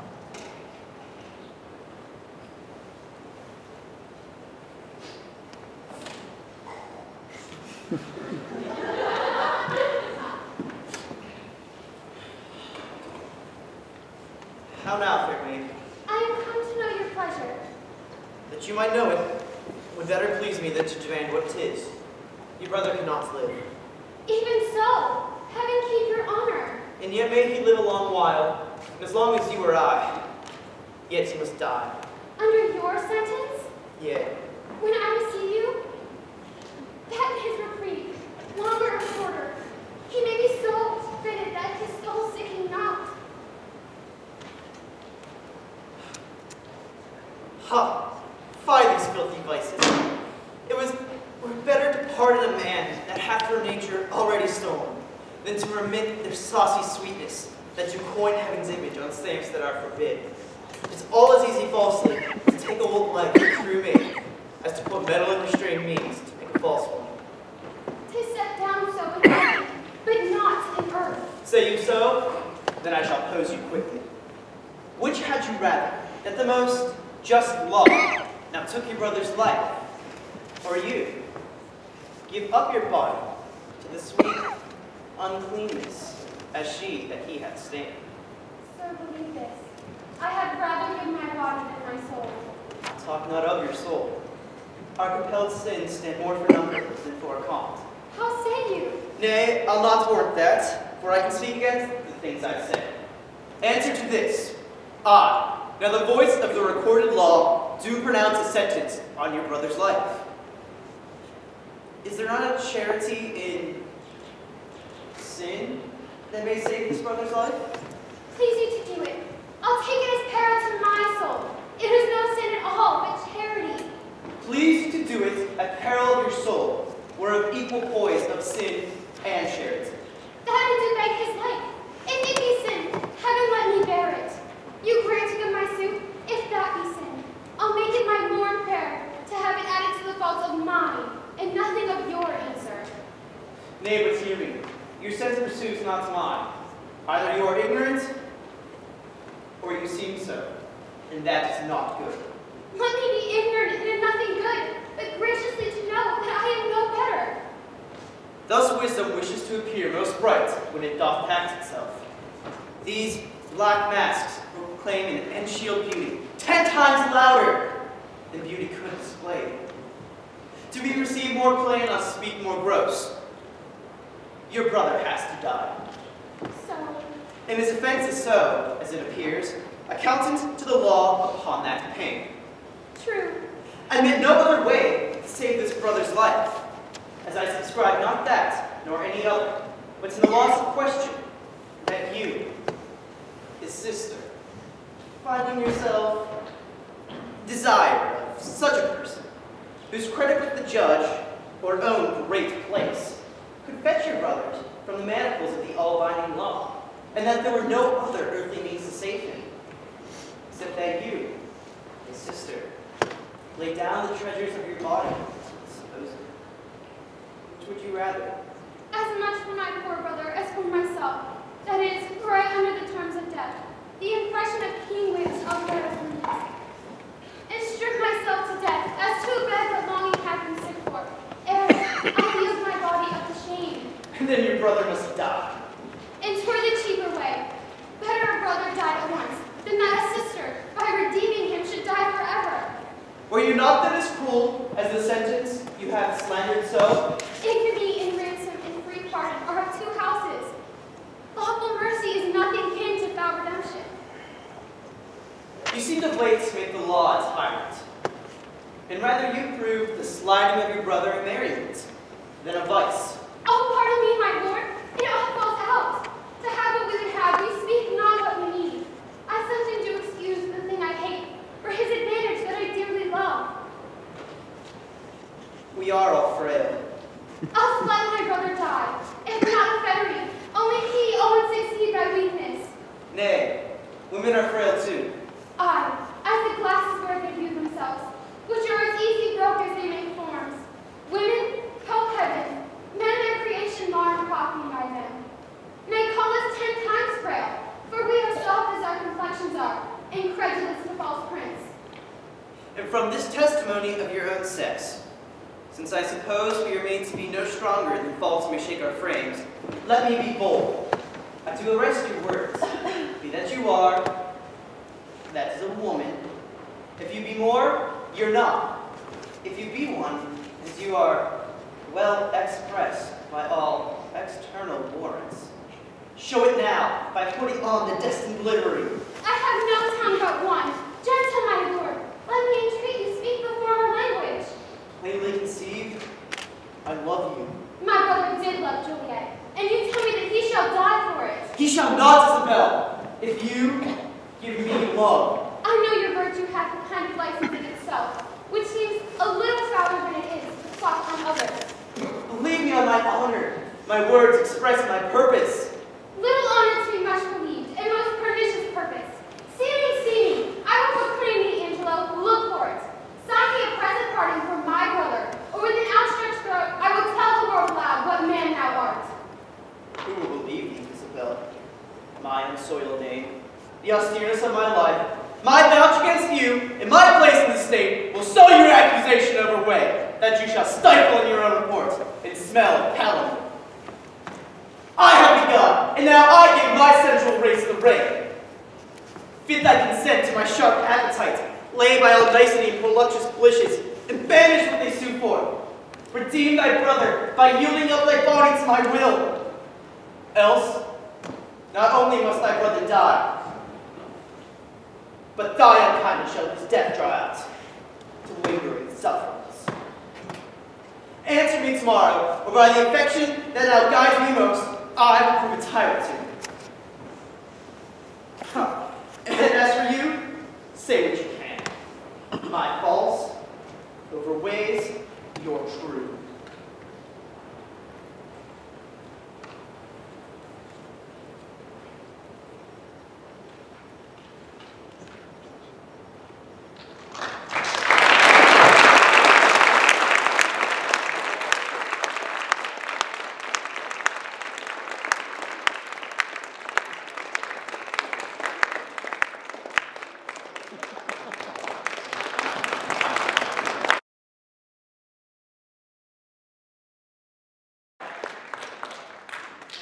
Final entry, the 2015 Teal College Shakespeare Festival will be presented by Greenville, making their second appearance here at the festival. Today, Greenville will present A Midsummer Night's Dream. I give you Greenville High School.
Therefore, another prologue must tell that he is not alive. Nay, he must speak his name, and half his face must be seen through the lion's neck, and he must speak for saying thus, or to the same effect, ladies, or fair ladies, I would wish you, or I would request you, or I would entreat you, not to fear, not to tremble, my life for yours. And then let him plainly state that he is snug the joiner. Well, if that is so, then all is well. But still, there's two hard things. First, to get moonlight into the great chamber. For, says the story, Pyramus and Thisbe did meet by moonlight. Doth the moon shine on the night to which we play our play? A calendar, look in the almanac, find out moonshine, find out moonshine. Yes, it doth shine that night. Then may we leave a casement of the great chamber window open where we play, and let the moon shine in at that casement. Or we could say one comes with a lanthorn and a bush of thorns, and say that they come to present or disfigure the person of moonshine. But then, still, we must bring a wall into the great chamber. For, says the story, Pyramus and Thisbe did talk through the chink in the wall. You can never bring in the wall. What say you, bottom? Some man or other must represent wall, and let him have some loam, or plaster, or rough cast about to signify wall. And then he shall hold his fingers thus, and through that chink shall Pyramus and Thisbe whisper. If that is so, then all is well. Come, sit down, every mother's son, and rehearse your parts. Thisbe, the flowers of odious savors. Odors, savor sweet. So hath thy breath, my dearest Thisbe, dear. Hark, a voice! Stay thou but here awhile, and by to thee I will appear. Strange Pyramus that ever played here. Must I speak now? Aye, marry, must you. For you must understand that he has gone to see a noisier, sir, and is to come again. Most radiant Pyramus, most lily white hue, a color like the red rose I'm trying for prayer. Most frisky juvenile eek, most lovely Jew, as true as horse that yet would never tire, I'll meet thee, Pyramus, at Ninny's tomb. Ninny's tomb, man, why must you not speak that yet? That your answer to Pyramus, you speak all your lines at once, cues and all, Pyramus to enter. Your cue is past, is never tired. As true as Pyramus, as true as If I were fair, Thisbe, if I were only thine. Oh, monster, so straight, we are hunted. I'll follow you. I'll lead you around through bog, through bush, through brake, through rock. Sometimes a horse I'll be, sometimes a hound, a hog, a headless bear, sometimes a fire. And neigh and bark and grunt and roar and burn like horse, hound, hog, and bear and fire at every turn. This is a knavery of them to make me afeard. Oh, bottom! Thou art changed! What do I see on me? What do you see? You see an asset of your own, do you?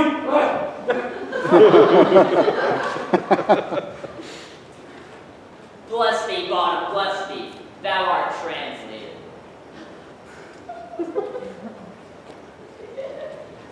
I see their knavery. This is to make an ass of me, to fright me if they could. But I will not stir from this place. I will show them that I am not afraid. I will walk up and down here, and I will sing to show them that I am not afraid. The Elsocock's a black of hue, orange a tawny bill. The thistle with his nuts are blue, the wren with little quill.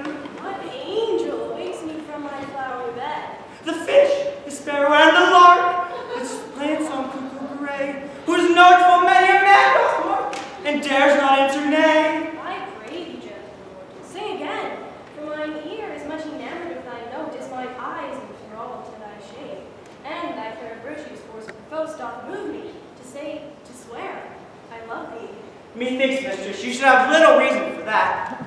But then, to say the truth, reason and love keep little company nowadays. Thou art as wise as thou art beautiful. Not so neither, but if I had wit enough to escape this wood, I have enough to serve mine own turn. Out of this wood do not desire to go. Thou shalt stay here, whether thou wilt or no. I am a spirit of no common rate. The summer still doth tend upon my state, and I swear I do love thee. So, stay with me. I will give thee fairies to attend on thee, and they will fetch thee jewels from the deep, and sing while on pressed flowers thou dost speak, and I will encourage thy mortal grossness, so thou like an airy spirit shalt go. Peas blossom, cobweb, moth, and mustard seed. Ready. And I. And I. And I. Where shall we go? Be kind and courteous to this gentleman,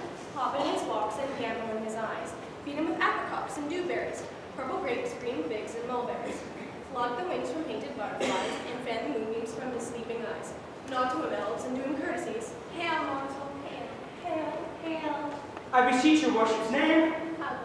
I shall desire you of more acquaintance. Shall I cut my finger, I shall make bold with you. And you? Peace, Master. Please commend me to Mistress Squash, your mother, and to Master Peascod, your father. I shall desire you of more acquaintance too. And you, Master? Mustard seed. I know your patience well. That same giant like Poxby have devoured many a kindred of your house. I shall desire you of more acquaintance. Come, lead him to my bower. The moon, methinks, looks with a watery eye, and when she weeps every little flower, lamenting some enforced chastity. Tie my love's tongue, bring him silent.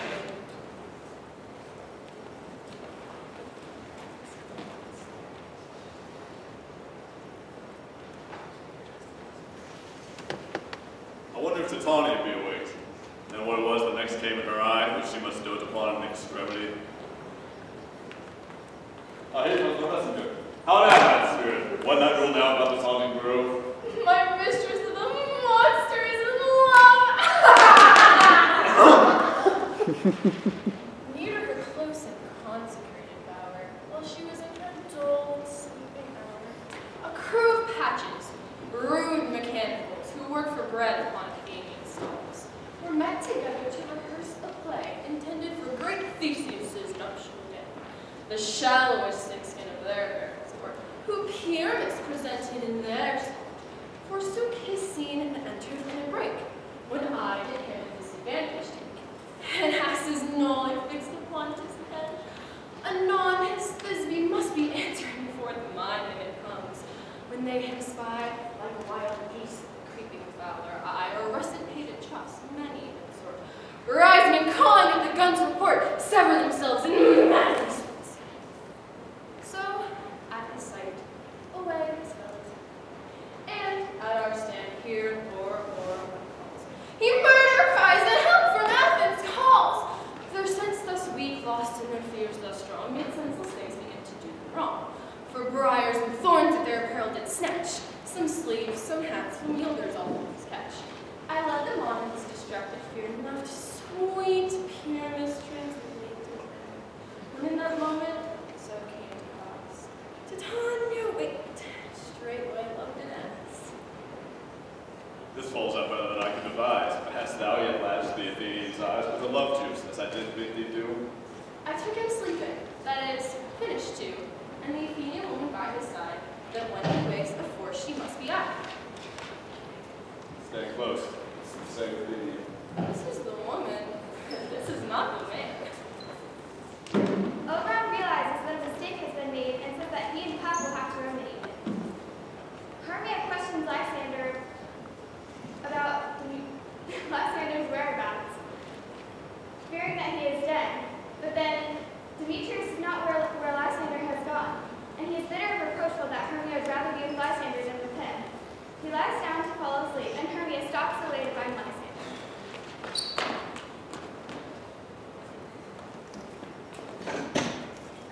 Through the wood go swifter than the wind, and Helena of Athens look thou fine. All fancy sick she is, and pale of cheer, with sighs of love that cost the fresh blood dear. By some illusion, see thou bring her here, beyond his eyes again she do appear. I go, look how I go, swifter than an arrow from the Tartar's bow.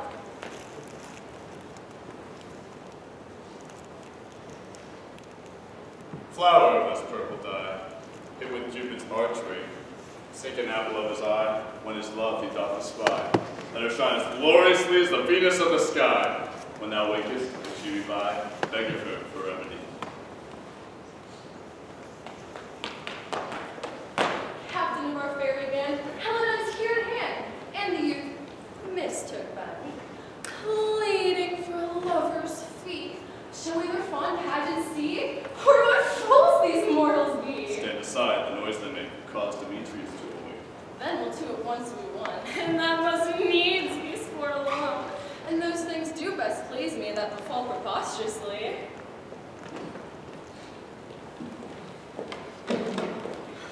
Why should you think that I should woo and scorn? Scorn and derision never come in tears. Look, when I vow, I weep. With vows so born in the nativity, all truth appears. How can these things in me seem scorn to you? Bearing the badge of faith, to prove them true? You do advance your cunning more and more. When truth kills truth, oh devilish holy prey! These vows are Hermia's. Will you give her o'er?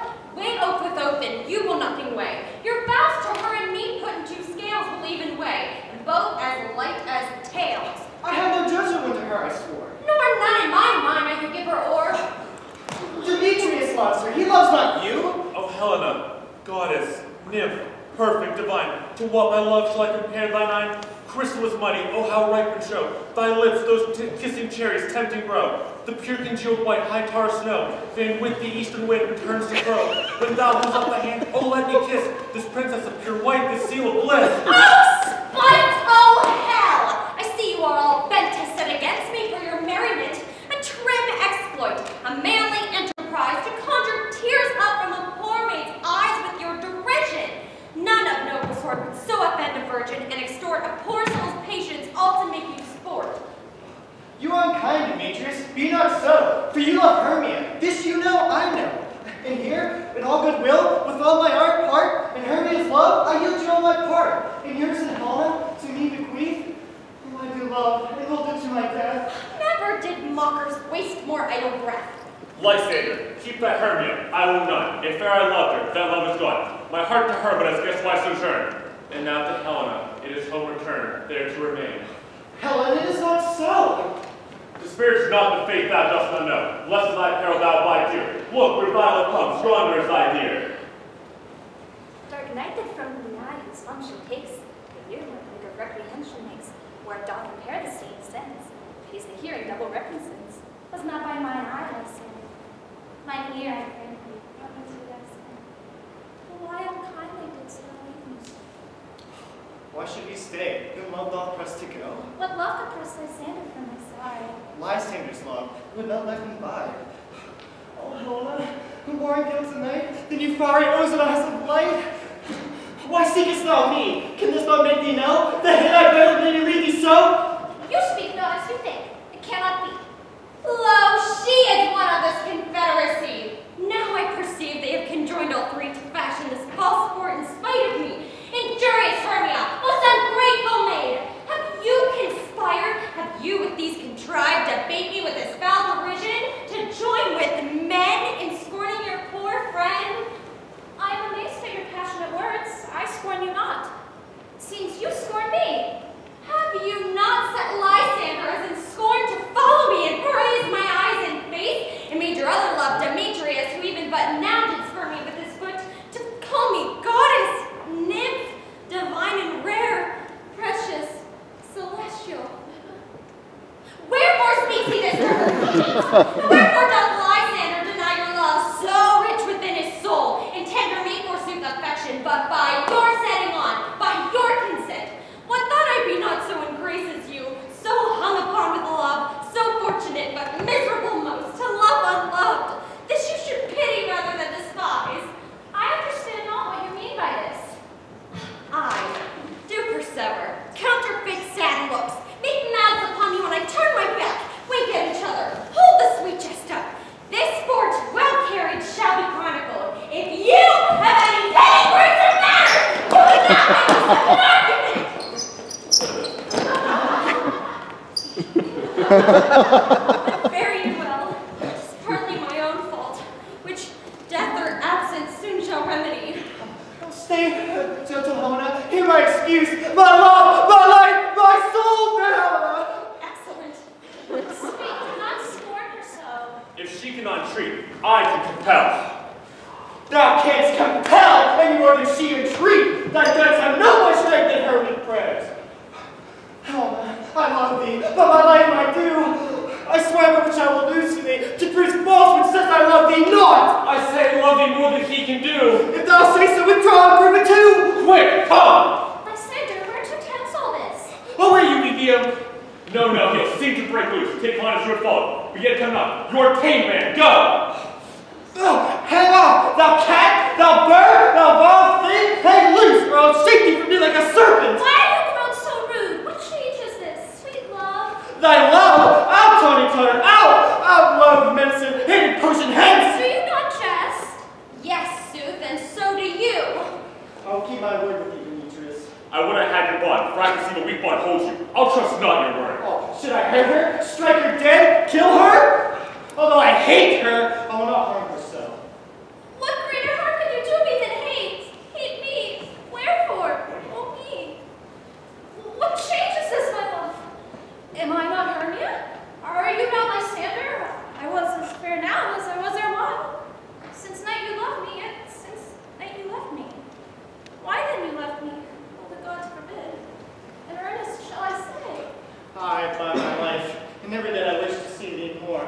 And now, out of question, of hope, of doubt, nothing truer, 'tis no jest that I do hate thee, and love how Oh, me! You juggler? You canker blossom? You thief of love? What? Have you come by night and stolen my love's heart from him? A finer fate! Have you no modesty, no maiden shame, no touch of bashfulness? Will you tear impatient answers from my gentle tongue? Fine, you counterfeit, you puppy! Is that so? I see that way goes the game. She has made compare of our statutes. She has urged her personage, her tall personage. Her head pursued, she hath prevailed with him. And are you grown so high in his esteem? Because I am so dwarfish and so low? How low am I, thou pain and maple? Speak. How low am I? I am not yet so low that my nails can reach into my eyes! Brave though you mock me, gentlemen, let her not hurt me. I was never cursed. I have no gift at all in shrewdness. I am a right maid for my cowardice. Let her not strike me. You perhaps may think, because she is somewhat lower than myself, that I can match her. Lower! Hark again! Good Hermia, do not be so bitter with me. I evermore did love you, Hermia. Did ever keep your counsels, never wronged you. Save that, in love unto Demetrius, I told him of your stealth under this wood. He followed you, in love I followed him. But he hath chid me, hence it threatened me to strike me, spurn me, nay, to kill me too. And now, so will you let me quiet go to Athens, will I bear my folly back, and follow you no further? Let me go. You see how simple and how fond I am. Why didst you gone? Who is it that hinders you? Foolish heart, that I leave here behind. What, with Lysander? With Demetrius. Fear not, Helen, she will not harm me.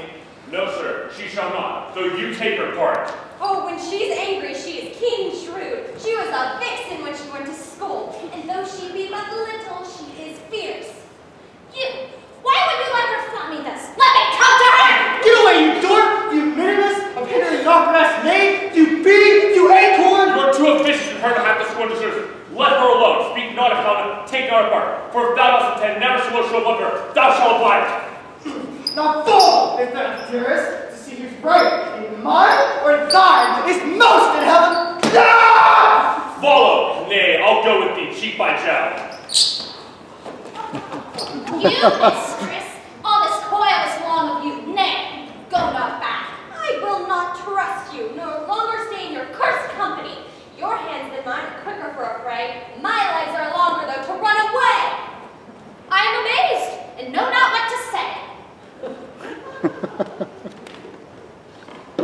This is thy vengeance. Still thou mistakest, or else committest thine outrage willfully. Leave me, King of Shadows. I mistook. Did not you tell me that I should know the man by the Athenian garment he had on? And so far blameless proves my enterprise that I have anointed an Athenian's eyes. And so far glad am I it did so sort, as this their jangling I esteem sport. Oberon dispatches Puck to prevent Lysander Demetrius from fighting, and says this confusion must be resolved by morning. Puck flies to the forest, hurling insults in the voices of both Demetrius and Lysander, the two would-be combatants, confusing them until they are hopelessly lost. Eventually, the four Athenian lovers wander back into the glade and fall asleep. Puck anoints Lysander's eyes and declares that all will be well by morning.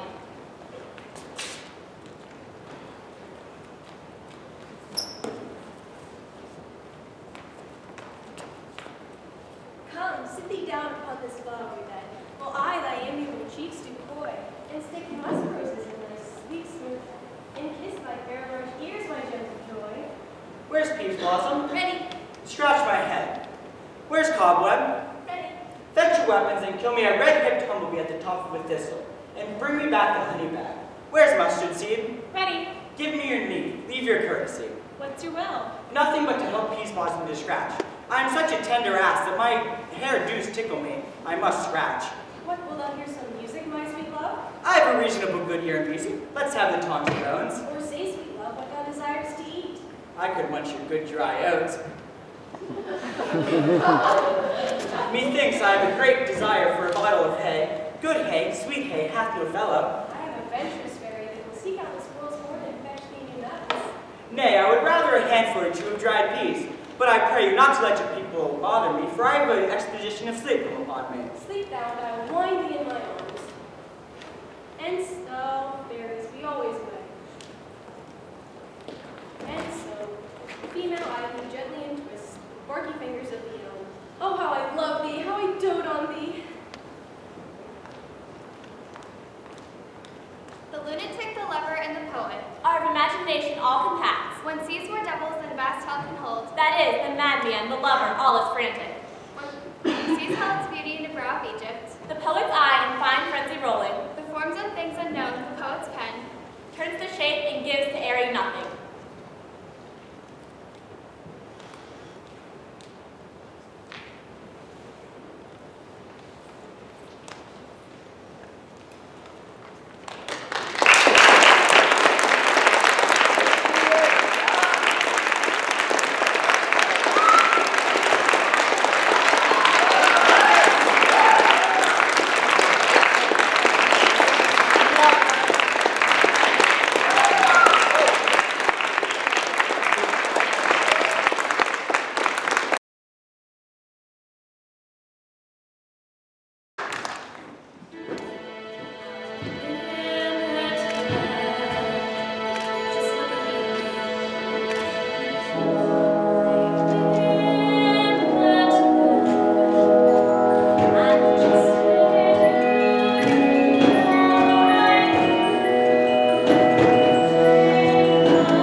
because my hand is going to start, I'm using this, you're the audience side, so this is the downstage side, so I'm using my right hand.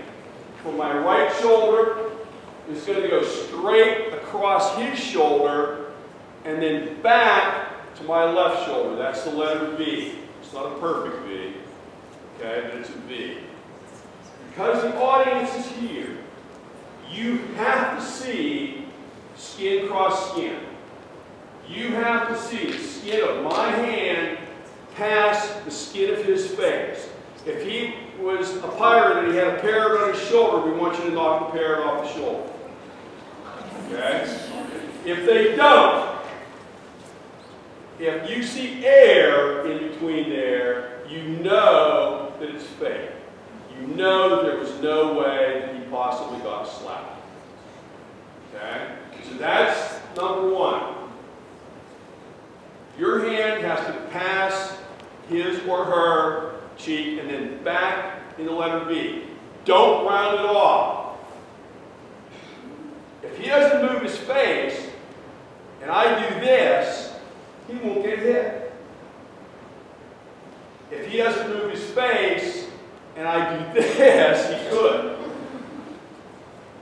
If he moves his face, again, it's only going to happen once, and then you'll remember not to do that because it's really going to hurt.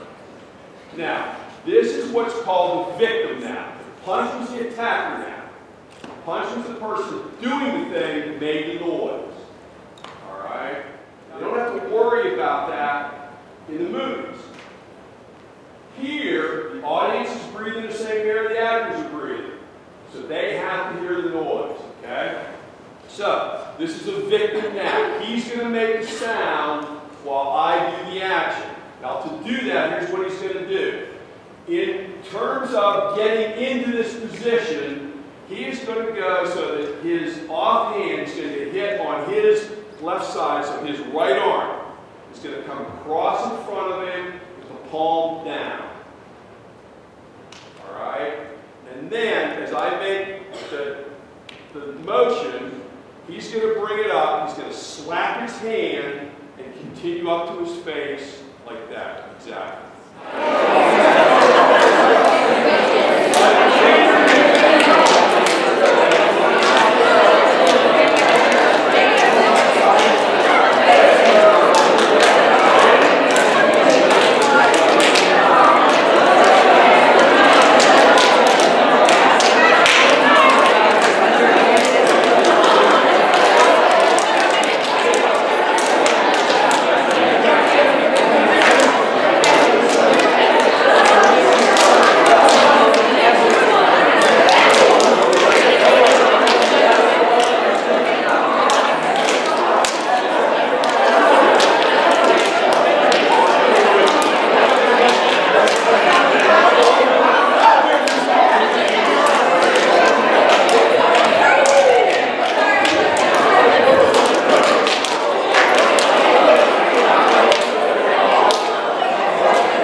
Close enough to be loose teeth.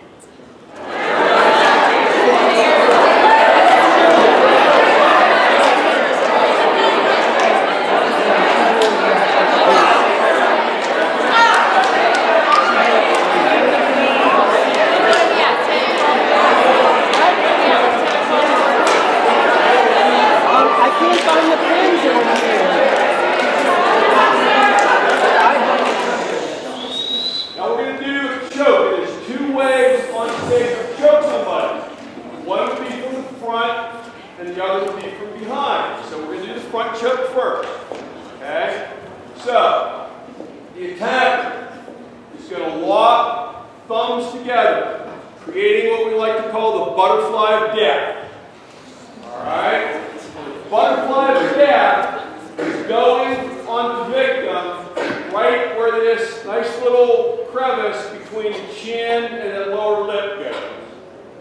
The victim is going to do two things. First of all, the victim is going to bring his or her chin down and keep it down. Alright?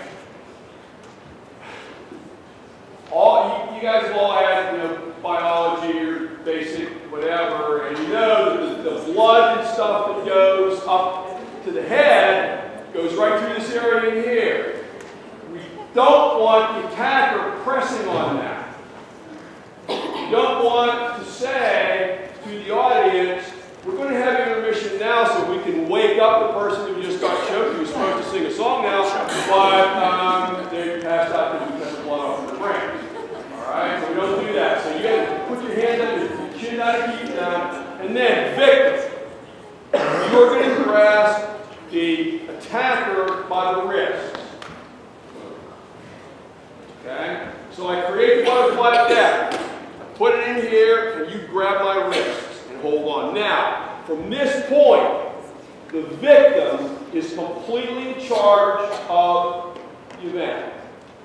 Okay? We're going to struggle, and that's fine.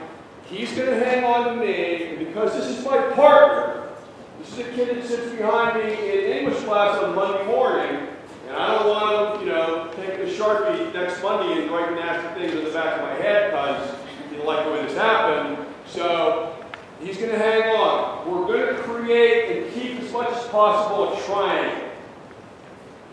The top point of the triangle is this point of contact at your wrist. Okay? His feet and my feet now become the base of the triangle. And as much as possible, you want to keep that. If I get too close and he's thrashing around as he's going to the ground and I'm holding him up, okay, it's my job to make sure that his head doesn't hit the stage.